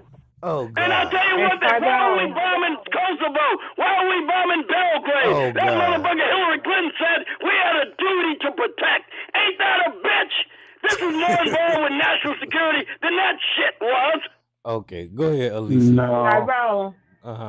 Real quick, if it's true from the intelligence, America's intelligence and stuff, that they got sleeper cells all over the place, if some stuff was to pop off in the United States, you know who got us covered? Thomas Fugate, the head of Homeland Security. Was he 22? And one of his main jobs that he had before, or while he was in college, he was a grocery store clerk, and so I mean, we all messed up over We screwed. We screwed. I just want to throw that out there. Go ahead, Joe. Yeah, okay, so there's a couple of things here, all right? So, like Sarge says, the die is cast. Yeah, it is, but cast in the wrong way, all right? So let's go back and look at, what happened and what didn't happen. Number one, Trump gave such a big lead in that they trucked a lot of that stuff out. They have satellite images of all the trucks lined up prior to the bombing, taking whatever important material and equipment out, all right? So it's gone. We don't know where it is, all right? It's somewhere in Iran. And, if Iran was a smart government, they would have alternate sites, since clearly you guys telegraphed that you knew of these sites, they probably would have had a set of tertiary and secondary sites ready to go. And I'm guaranteeing, in the game of governments and thrones, that's what's happened. The second thing is this. All right, there was this. Remember, Trump was talking about regime change, right? Right after the bombing, he wanted to do regime change, and he abruptly shifted gears. I said this before. I'll say it again. If you want to look up some interesting stuff, the son of the Shah has aligned with Netanyahu to do regime change in Iran. All right, and so the whole purpose of Israel being there was to initiate this regime change to put in power the son of the Shah, since he's friendly to the Israeli government. And so, I don't know what happened with Donald Trump, but he was on board with this, and all of a sudden, I guess he saw that public sentiment wasn't with him, and he abruptly changed gears and said, no regime change, even though I just said it a couple of days ago. So you got to look at, the motivations behind it too. And that's one of the biggest motivations. I mean, the world never saw that really coming. That the son of the Shah would align with Netanyahu. I mean, look it up. It's all there, So nobody's really mentioned that. But that's been one of the big reasons that Israel is doing what they're doing too. But, and now, the last thing is this. Mm-hmm. And now Trump is trying to back away from bombing. I mean, it's too late now. Like you said, the die is cast. Yeah. But the thing that people aren't talking about is that Iran, China, Russia, and North Korea, you know how we got NATO? Well, they have their own alliance. So now that Donald Trump has bombed Iran, guess who the fuck his enemy is? His enemy is Vladimir Putin and China, because those two countries are supposed to protect. I don't know if that was for trade or what, but they're aligned with Iran, North Korea, and China. So Donald Trump is probably shaking in his goddamn boots right now, knowing that China can retaliate, knowing that Russia can retaliate, knowing that North Korea can retaliate. These are the people that he's kissed their ass of. And he went and bombed one of their goddamn countries. He's a goddamn idiot. He does not know foreign policy. And Sarge, I ain't lying. So this motherfucker done put us in a world of hurt. We don't know what the retaliation is going to be. I hope there's not one. Go ahead. I was going to say, on a micro level, the net effect that they thought that they would have in turning the people against the regime has kind of gotten the opposite result. Instead of turning against the regime, the people of Iran are more united now in their sovereignty than they were prior to the bombing. And that was an unexpected result. They made some type of agreement with China after the fucking bombing. I'm like, what the fuck going on? This is crazy. Sorry to know that Trump fucked up. Trump fucked up. He messed up. And Tyrone, let me also add, because Israel is still on that colonizing crap, and they're trying to expand, so they want hegemony in the Middle East. That's what it's always been about. Trump took all that money from them people over there, them Edelmans and all this, that. He owed him. But now he's finding out, I can't repay you with everything that you want. I just can't. And then at the summit, just like Sheldon was saying, at the summit, look at all these other nations, and you heard how they was talking about Europe and Canada. European and Canada. God ain't mention us. And you need that pact, in case something break off, that they will come out and they will help you fight or help you do this, that. They ain't mentioned, they just said all the other countries and Canada.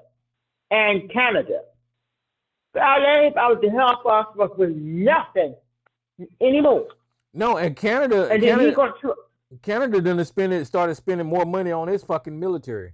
So I don't know how that's going to come. It's going to take them a while, but that's just a bad sign right there.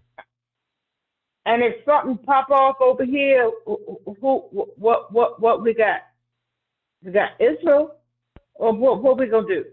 That is the problem. And then he tried to say, I think it was yesterday, I think it was yesterday, when there was actually, he was doing all that talking about pulling out of NATO, But after, when he was at the thing, he trashed the United States, trashed the media. Of course, he's going to do that, trash.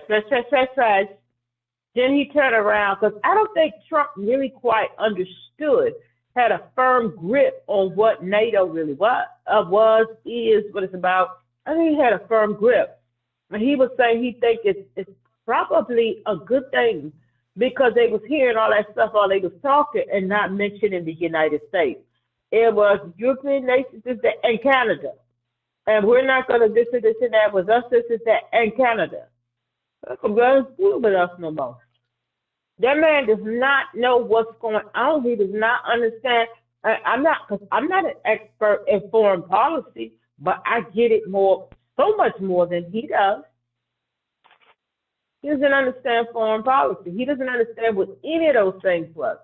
And the agreement, when he threw out what Obama had, I'm sorry, I'm eating popcorn, something down my throat. With Iran, they said that what Trump was trying to get going with them was somewhat similar, if not almost just like the same thing that they had already had. Iran has they have no real reason or no real force behind that to even get back into that with the United States. Do what you want to do.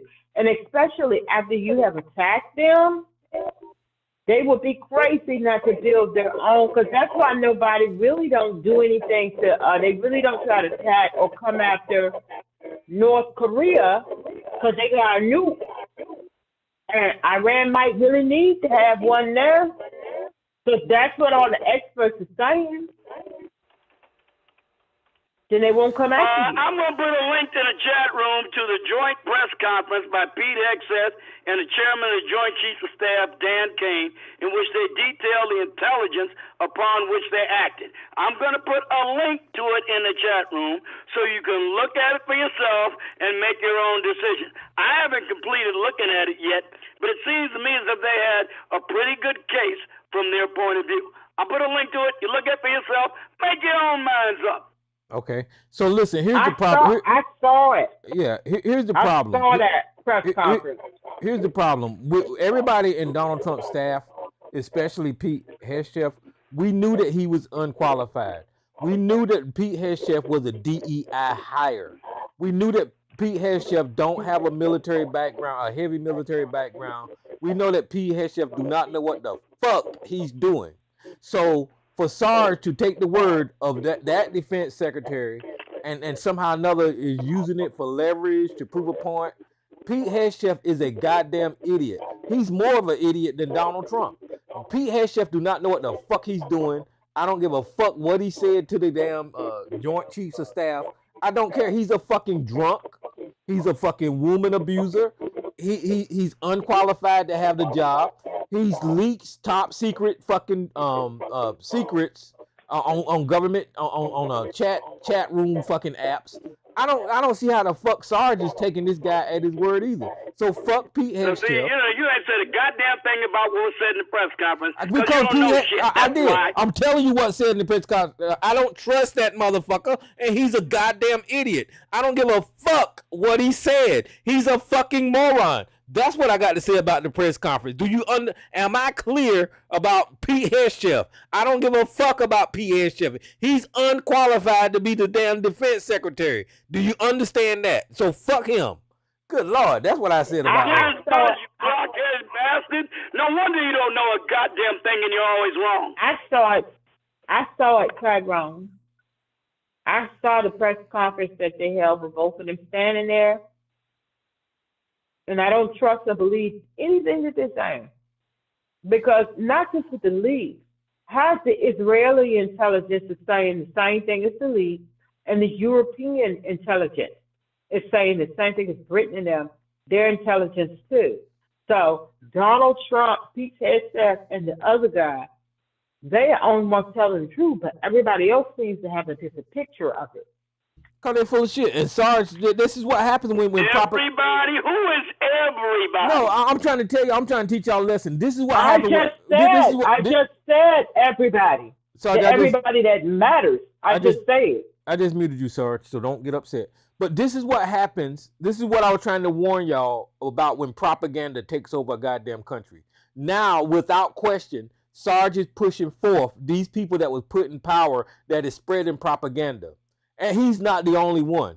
It's getting repeated on news outlets, and other people are going to believe Pete Hegseth because he's in that position. A propagandist, a Trump ass kisser, a Trump loyalist. This guy is still a piece of shit. I don't give a fuck what position he's in. He's a propagandist. He doesn't say anything to the benefit of our goddamn military. He actually put our military at risk by leaking those goddamn messages. He put our military at risk by allowing Donald Trump to damn bomb Iran. Pete Hegseth is a piece of shit. That is the worst defense secretary that this motherfucking country has ever had. So I don't give a fuck what he said in a goddamn press conference. He's an idiot. He's a fucking idiot. He's unqualified. I see your four-star chairman of the Joint Chiefs of Staff and raise you mine, motherfucker. And I guarantee you, mine's gonna be more right than yours. I guarantee. Okay, whatever the fuck. I don't know what the hell you're talking about. But you know good and damn well that guy is not qualified to be the defense secretary. You know that. He came off of Fox fucking News. He snatched him off of Fox fucking News, you idiot. Fox News. At least you know you don't keep transgenders in the fucking army. They can't be deployed because they gotta have hormone therapy and physical therapy to maintain a mentally ill delusion. I'll take a goddamn defense secretary like that any day over that bastard Mark Esper. Okay, so listen, guys. What Sarge just said about transgenders, what Sarge just said about transgenders is not true. The Weekend Show. What Sarge said about transgenders is not true, and their hormone therapy and not being able to be deployed. That is a fucking lie. I don't know wherever the hell he getting this shit from, but you should not fucking discriminate against those people, Sarge, just to make your goddamn point. You sound stupid saying some shit like that. So that ain't true. Okay. Look at the regulations, you simple Simon son of a bitch. That's what it says. Look at them, goddammit. Oh, and Tyrone. Go ahead. Tyrone, you was wrong. Pete Hegseth was on the Fox and Friends Weekend Show because he wasn't good enough and they had problems with his drinking and stuff. So he wasn't good enough to make it to the weekday show. Oh, yeah, you're right. The best he could do, they had it on the weekend. Because cause remember, it came out and people from Fox, they were saying that he used to be drunk and stuff at the parties or whatever the things they had. They knew he had a drinking problem. He had issues. So they wouldn't even allow him on the weekday show. So he's pretty pathetic. Yes. I'm going to take a transgender doing the 3, 4, 5 finger snap. Yeah, well, I'll tell you what, I'm with Abraham Lincoln. Like you said about Ulysses S. Grant. Hey, to give us whatever Grant is drinking to the rest of my generals, and maybe they'll be as good as he is. Whatever, sir. I take a transgender with the 3, 4, 5 finger snap and a clutch bag who has experience and who has all of that. I'll take them in a minute over Pete. Thank God you're not the Secretary of Defense. I'm not, because I'm not qualified for that. Exactly. And I wouldn't take that job. Think that way. And neither is he. Sorry, I don't believe it. The president judgment, given the success of his operation, I say he's batting 1,000 right now. Well, this is how propaganda works, y'all. This is exactly how propaganda works. It sure do. Because all of these people are in place, and Sarge is taking their word as gospel. This is ridiculous. You can't argue against this shit. You took everything that motherfucker Joe Biden told you to say a goddamn thing Joe about it. Joe Biden is not the fucking president, bitch. I know he goddamn well shouldn't have been in the first fucking place. Joe Biden is not the president. If that motherfucker hadn't revived their nuclear program. Joe Biden tapped out. Joe Biden tapped out on it, so he ain't the president no more. Joe Biden revived their nuclear program, you silly bastard. He did it. Okay. Trump destroyed it. Oh, he did. Sorry, who's in charge right now? Who's in charge? He tore up the JPCOA. Sarge, who's in charge right now? Biden who revived the goddamn thing and unfroze the fucking money. Okay, you're lying now. But who's in charge right now?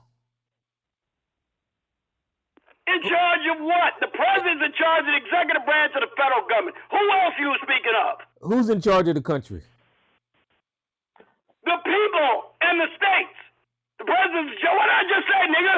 The So you're telling me, is Donald Trump the leader? You know, he ain't supposed to run the whole country. Is Donald Trump the leader of the United States?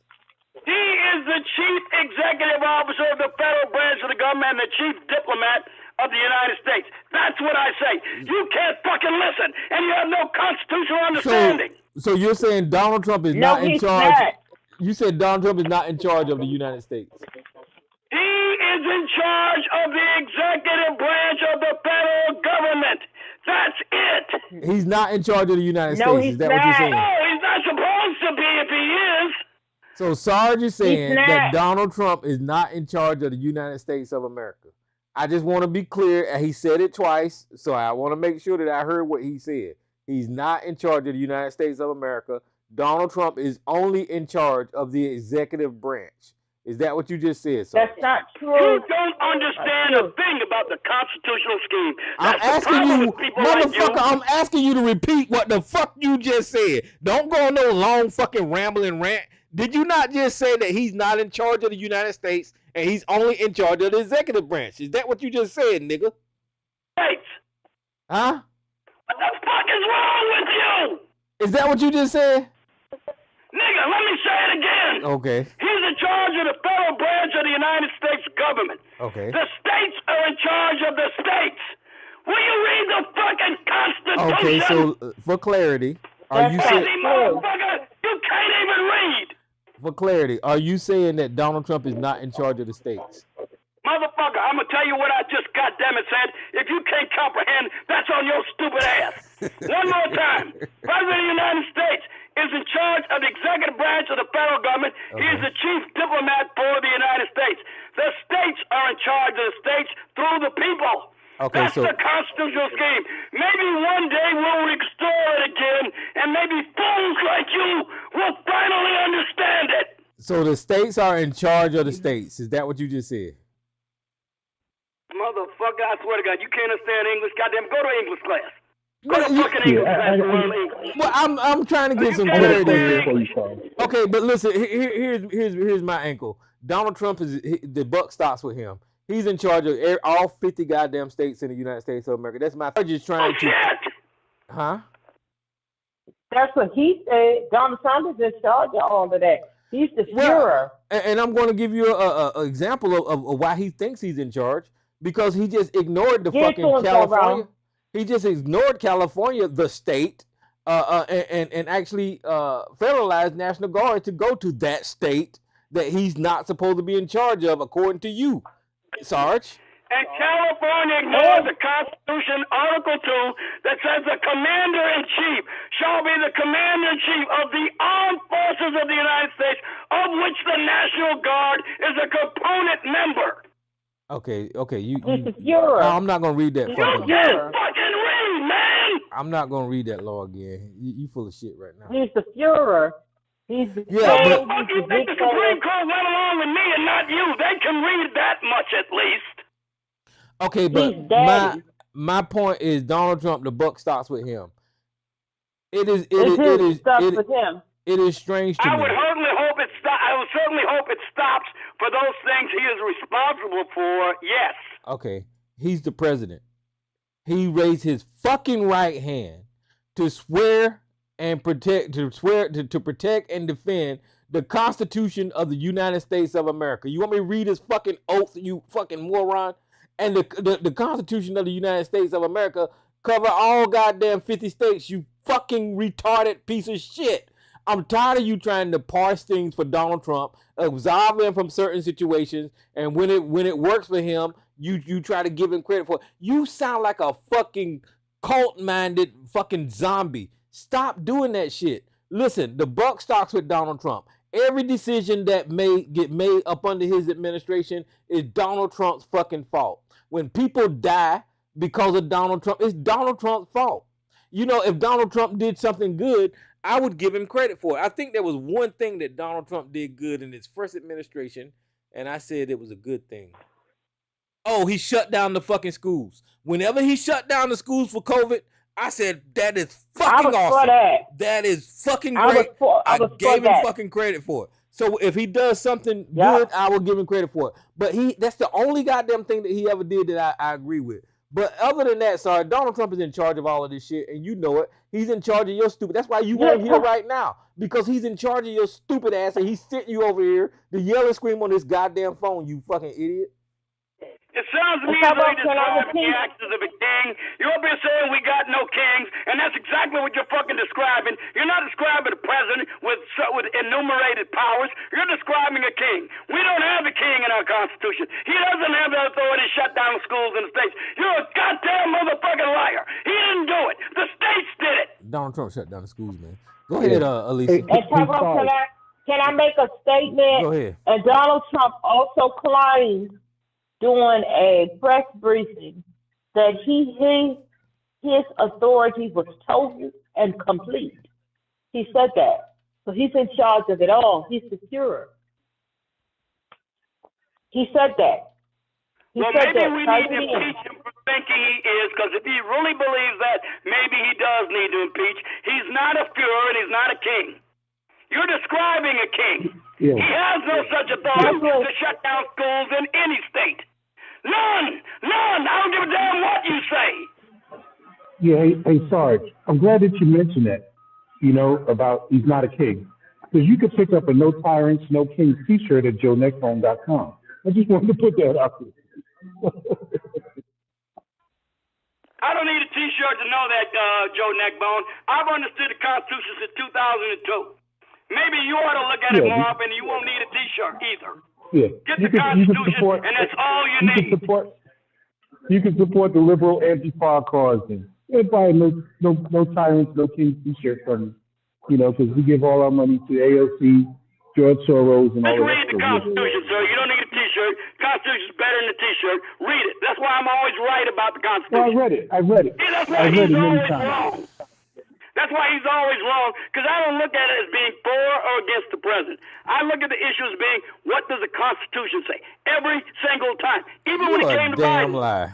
You a fucking you're full lie. of shit, nigga, because you don't understand it, because you're incapable of understanding objective application of the law. That's why you believe in critical race theory and that bullshit. Oh, Lord, here we go. But you don't follow the Constitution. You don't understand objective application of the law. You don't follow the Constitution, and critical racism that have nothing to do with the Constitution. You idiot. Give me an example why I don't follow the Constitution, man. Give me an example. Come on now, back that shit up. Whenever you said that Donald Trump was authorized to take all of those goddamn documents from Washington, D.C. down to Mar-a-Lago, that wasn't following the Constitution. Whenever you said, shut the fuck up, nigga, you asked me a goddamn question. Whenever you agree that Donald Trump and his goddamn family can enrich their goddamn selves off the office of the goddamn president, that is the violation of the Emoluments Clause. That is not following the goddamn Constitution. Whenever you said that it was okay for Donald Trump, well, I ain't gonna say that, but what I was gonna say is him releasing those goddamn J6ers, but that is constitutional because he has the authority to give pardons. I just don't agree with it. But whenever you said that Letitia James was wrong, whenever you said that Fannie Willis was wrong, whenever you are agreeing with Donald Trump on all these fraudulent fucking goddamn election procedures that he committed, he broke the goddamn law and it was unconstitutional. Whenever you agreed with the release the Kraken lady, whenever you agreed with Ed Mandel, whenever you agreed with all of that illegal election shit, it was ungoddamn constitutional. He broke the motherfucking law whenever he stole from goddamn charity. What else did Donald Trump do that you agree with? You agree with every motherfucking thing. Electors? Yeah. You agree with every. Whenever Elon Musk was paying motherfuckers to vote, you agree with that shit. Whenever you when an unelected goddamn civilian Elon Musk was moved into the goddamn White House, you agree with that bullshit. You don't follow the motherfucking Constitution, Sarge. You just fucking don't. Goddamn. Now you can take all of those examples and say whatever the fuck you want to, but you don't follow the goddamn Constitution. Your line is open. Department of the Navy versus Egan and the Presidential Records Act. Again, I know you have trouble with reading, but ask someone to read it to you and interpret it for you. Department of the Navy versus Egan, 1988. The Presidential Records Act. Read both of those together. Then you should understand. The Presidential Records Act, and we went over this on the show. The presidential, I'm finna mute you again. God damn it, because I don't know it by heart. But the Presidential Records Act allows the president to take things like memoirs, allows the president to take things that that is not put in presidential records, that is not kept for a long time, allows them to take things like that. It does not allow the president to take top secret classified information, Sarge. They ain't got shit to do with the Presidential Records Act. So what I'm going to do, see, even that is unconstitutional, and you're sitting up here trying to promote it.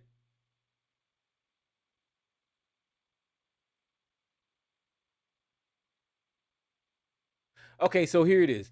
The Presidential Records Act of 1978 mandates the president records are properly or are the property of the president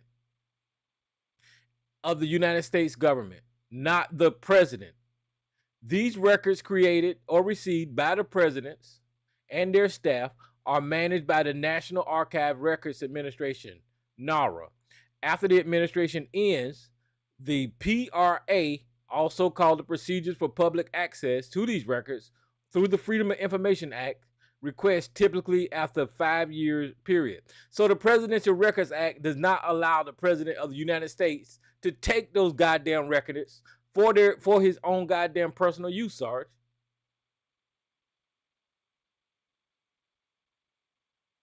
It's for the National Records Archive. But in certain situations, like I was saying, whether it's like I don't know, memoirs or something like that, they allow the president to take that shit. We read it, Sarge. You don't remember reading this shit on the goddamn show? This is why I'm so familiar with it. You fucking idiot. It's right there. You guys can read it. I put it on the screen. Sarge, that's unconstitutional. You hate the Supreme Court. You just declare their rulings null and void. They have said the president has plenary declassification authority. If he declassifies a document by removing it, it is no longer classified. That's what they said. Now, I know you hate them, but that's the way it is. And that's the way it was turned out. That's why they couldn't do nothing to him. Okay, so President Trump was asked, did he declassify anything? He said no. He said no. Now, he sat there with Sean Hannity and said that he could, in his mind, declassify shit, but he never agreed that he declassified a motherfucking thing. So what is wrong with you? You think I'm crazy? You don't know who the fuck you talking to. What you said, you lied about what he said to Hannity, and that don't mean a goddamn thing anyway. Okay, well, listen, my point is... That don't mean a goddamn thing, man. If the president says he declassified, he declassified. Who else is going to tell him he can't declassify it? Some bureaucrat? Okay, no. The way declassification works... God damn it, Sarge. We done had this whole goddamn conversation. The way declassification works is not at the hands of the president of the United States of America. There are different offices and institutions and branches that whatever material that anyone deems to be declassified need to go through certain protocols to be declassified, not just by one goddamn person. What the fuck? You act like you won't never end the motherfucking military, Sarge. What is wrong with you? You said we don't have a king. What you saying right now, you're acting like President Trump is a king and he can wave his fucking scepter and declassify shit. That is not a thing in the United States of America, you fucking moron.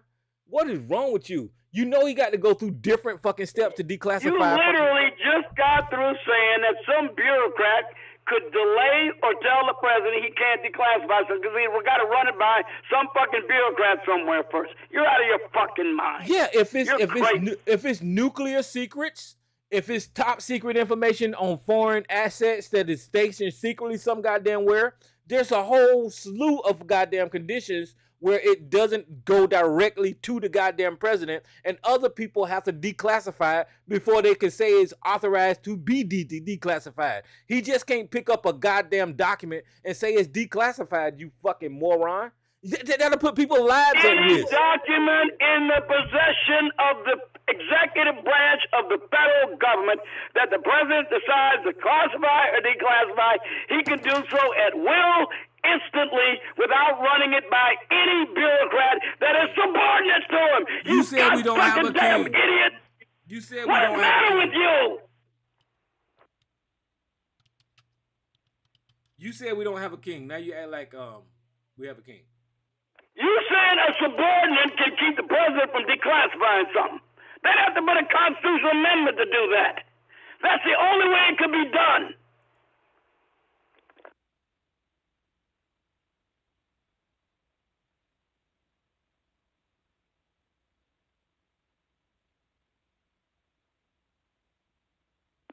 Someday, God, give this man a lesson in the Constitution.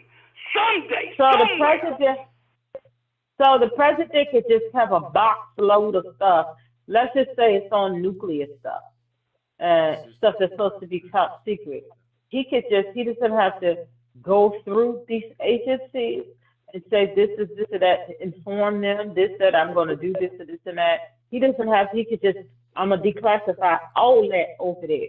He doesn't have to. He can declassify anything he wishes to. He can delegate the authority to classify. That ain't what I asked. He can do it personally. It doesn't matter. He has the final say-so on everything the executive branch possesses. Now, not what Congress. He can't do what Congress has or any other branch. He can't do what the judicial branch has. He can't fuck with their shit. But if the executive branch possesses it, the president is free to declassify any or all of it at his wish.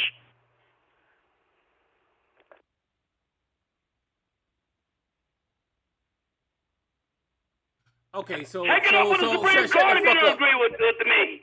No, so shut the fuck up, and you made me go dig this shit out. Sarge is not. This is the American Bar Association.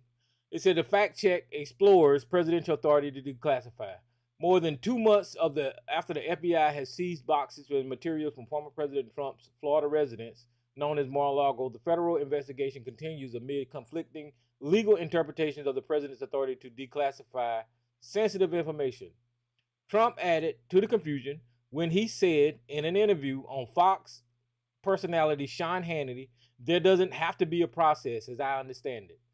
If you're the president of the United States, you can declassify just by saying declassified, even by thinking it. This is what I just tried to remind Sarge that happened. Sarge said it didn't happen, but here it is in the goddamn Bar Association repeating what the fuck I just said. Most national security legal experts dismissed the former president's suggestion that he could declassify documents simply by thinking about it. But as an American Bar Association legal fact check posted October 17 explained, legal guidelines support that the contention that the president have broad authority to formally declassify most documents are not statutorily protected while they are in office. The system of declassification of national security documents is largely a bureaucratic process used by the federal government to control how executive branch officials handle information. That is what the fuck I said. I said if it depends on wherever it's categorized, who declassifies it, and who authorizes it to be goddamn declassified. Okay, the government has, however, prosecuted cases, both mistaken and deliberate mishandling of information. Under the United States Constitution, the president, as the commander-in-chief, is given broad powers to classify and declassify such information, often through the executive orders. That was a point of contention during this conversation. When Donald Trump took those fucking documents down to Mar-a-Lago, everybody was asking, if you declassified it, where is the executive order showing that you declassified it? He didn't have that. The only thing that we had was him talking to Sean Hannity saying that he can think about declassifying. So there was no executive order, sorry. There was no executive order. You just said that he can say it's declassified. What the American Bar Association is saying is that he got to write an executive order declassifying these documents, you fucking moron. Okay, some secrets, such as information related to nuclear weapons, and are handled separately under a specific statutory scheme that Congress has adopted under the Atomic Energy Act. Those secrets cannot be automatically declassified by the president alone and require, by law, extensive consultation and executive branch agencies. That's what the fuck I just said. Sarge said he can declassify nuclear fucking secrets. What this says is he cannot declassify nuclear secrets by his goddamn self. It said it's got to go through a goddamn process. This is how you are unconstitutional, you dumb bitch. Now hold on for a second. In all cases, however, formal procedures is required so government agencies know with certainty what has been classified, and the decision is memorialized. A federal appeals court in 2020 Freedoms of Information Act case in New York underscored the point: declassification cannot occur unless designated by officials follow specific procedures, the court said. This is what the court said. I didn't say that. As a new American Bar Association fact check notes, okay, that ain't got nothing to do with it. So everything that I just said is basically what this American Bar Association is saying. Now, this is the American Bar Association. I am not a fucking lawyer, but I know just basic bullshit about what needs to be classified and what can and cannot be classified. I was in communications. I worked in fucking goddamn security equipment for a little while. Whenever you send messages or telegrams over the radio or over the internet, I had to have a classification. I had to have a top secret clearance so I can do that shit. And I know that we just couldn't fucking just put that shit in the trash can. We had to have burn barrels, and we had to have procedures to destroy that shit after we use it. Whenever we talk on the radio, there are certain codes that you need to put in the goddamn radio before you open your mouth and talk on the radio. It's called encrypted. You need to encrypt your goddamn messages. So once we got done with those electronic goddamn encryptions, we had to destroy those a certain goddamn way. So you just can't give this shit out. You just can't take up a box of shit and put it on a goddamn plane and take it to a civilian motherfucking building in Florida. I don't give a fuck if you are the goddamn president, Sarge. So you asked me what you done that was unconstitutional. You agreeing with that dumb shit, and you saying the shit that you just said is unconstitutional. The Department of Justice did not charge President Trump with illegally possessing classified material. They charged him with a violation of the Espionage Act, in which they said that unauthorized people were allowed to see material that he said he had previously declassified. That was the problem with the whole goddamn charge they had. You just claimed he can declassify everything. You were wrong. I mean, I swear to God, man, you don't know a goddamn thing even about the case itself. You just claimed it. You just claimed it. Nuclear secrets. Look, you know what I'm going by? I'm going by the last time the president's executive classification authority was challenged in the Supreme Court. That was Department of the Navy versus Egan. His authority under the act you decided has never been challenged. So as far as I'm concerned, it's a moot point. It may or may not stand up to scrutiny by the Supreme Court. I don't know. I'm going by the last time this issue went before the Supreme Court in 1988. And as far as I know, that's still the highest precedent on the matter in the land. You just said he can declassify everything. You said it, motherfucker. And that's right. Not even 10 minutes ago, you dumbass. I don't think this act you're mentioning would even stand up to constitutional scrutiny. Oh, shit. Listen, it's 12 Now, o'clock. if it stands up, then you will be correct. If it doesn't, you're wrong. Go ahead, Elisa. Tyrone, can I ask you a question? So let's just say, if he declassifies, say something that's not nuclear, it's something not quite like that. If he just declassify this, so what you're saying, he has to inform whatever agency or whoever the hell is involved, they have to be informed that was done, right? That is, the stuff that it has to go through that lower. It has to go through that lower office first, right? So let's just say it was. And he can declassify this stuff easily. Let's just say it was a mission. Let's use Iran since that's current. So let's say that he had the information about time, date, location of Iran, right? If he wanted to declassify that stuff, it had to go through the Pentagon process, and they had to ask the president, or the president have to ask the Pentagon, can it be declassified? And then it has to go through their fucking little whatever the fuck they got to do to declassify it, and then the president can say, okay. Now I know you're full of shit. That's the way it has to. That was full of shit. You're absolutely wrong. Sorry, that is not wrong. That is 100% bullshit. Sorry, you just can't be. Sorry, that's why Pete Hegseth got in all that goddamn trouble, you fucking idiot. He wasn't a fucking president, you asshole. Okay, go ahead. And so Tyrone, even if it's something not extremely top secret, let's just say it's the JFK files. Well, I guess that might still be extremely top secret. If he say, okay, I'm gonna declassify this, is he supposed to notify that he's declassified? Something like those files. Something like those files. I don't know who's in charge of them, right? But if the president is in charge of them, if the president is directly in charge of those files, he can declassify them. You get what I'm saying? But he's never notify that. Yeah, but he's never going to. Everything the executive branch possesses, the president's in charge of it. No, it's not. He's never going to be directly. He's never going to be directly in charge of nuclear information like that. That is not going to be the goddamn. Yeah, that's what I said. Yeah. Like I said, nuclear aside, let's just say it's the JFK. Millions of pieces of paper the fucking federal government's got. He doesn't even know about all of them. I'm talking about when it comes to his attention.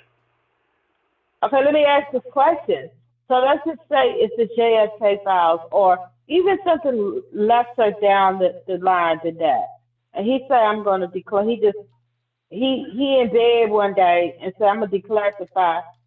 Let's just say something to do with the turtle top grease and hair wax, but it was classified. And he just in bed one day said, I'm going to declassify this. Okay, ain't no much to hold up with that, this, and that. But does he have to notify that I declassified that, some type of written information, some type of something, so that people know that whatever that was? So JFK, right? JFK has family. JFK has people that was involved in that whole case that might be in those classifications, that might be, blacked out or whatever. Yeah, he got to go through a whole process of letting people know that. No, he doesn't. That's prudential. That's not mandatory. Okay. Whatever. You just make shit up. I don't know. This motherfucker, you stupid. You're making things up to suit what you think ought to be. So he can declassify anything. He doesn't think it should be that way, so therefore he's going to make it up to be the way he thinks it ought to be. So Sarge, what you saying, whatever he does declassified, he don't even have to let anybody know that he did that. Now, obviously he does. But all I'm saying is simply because there's a lag. So wait a minute. Simply because there's a lag in communication does not mean the material is not declassified. Yeah, that's what I got to notify people. My point is all of that shit. Change the fact that it's declassified.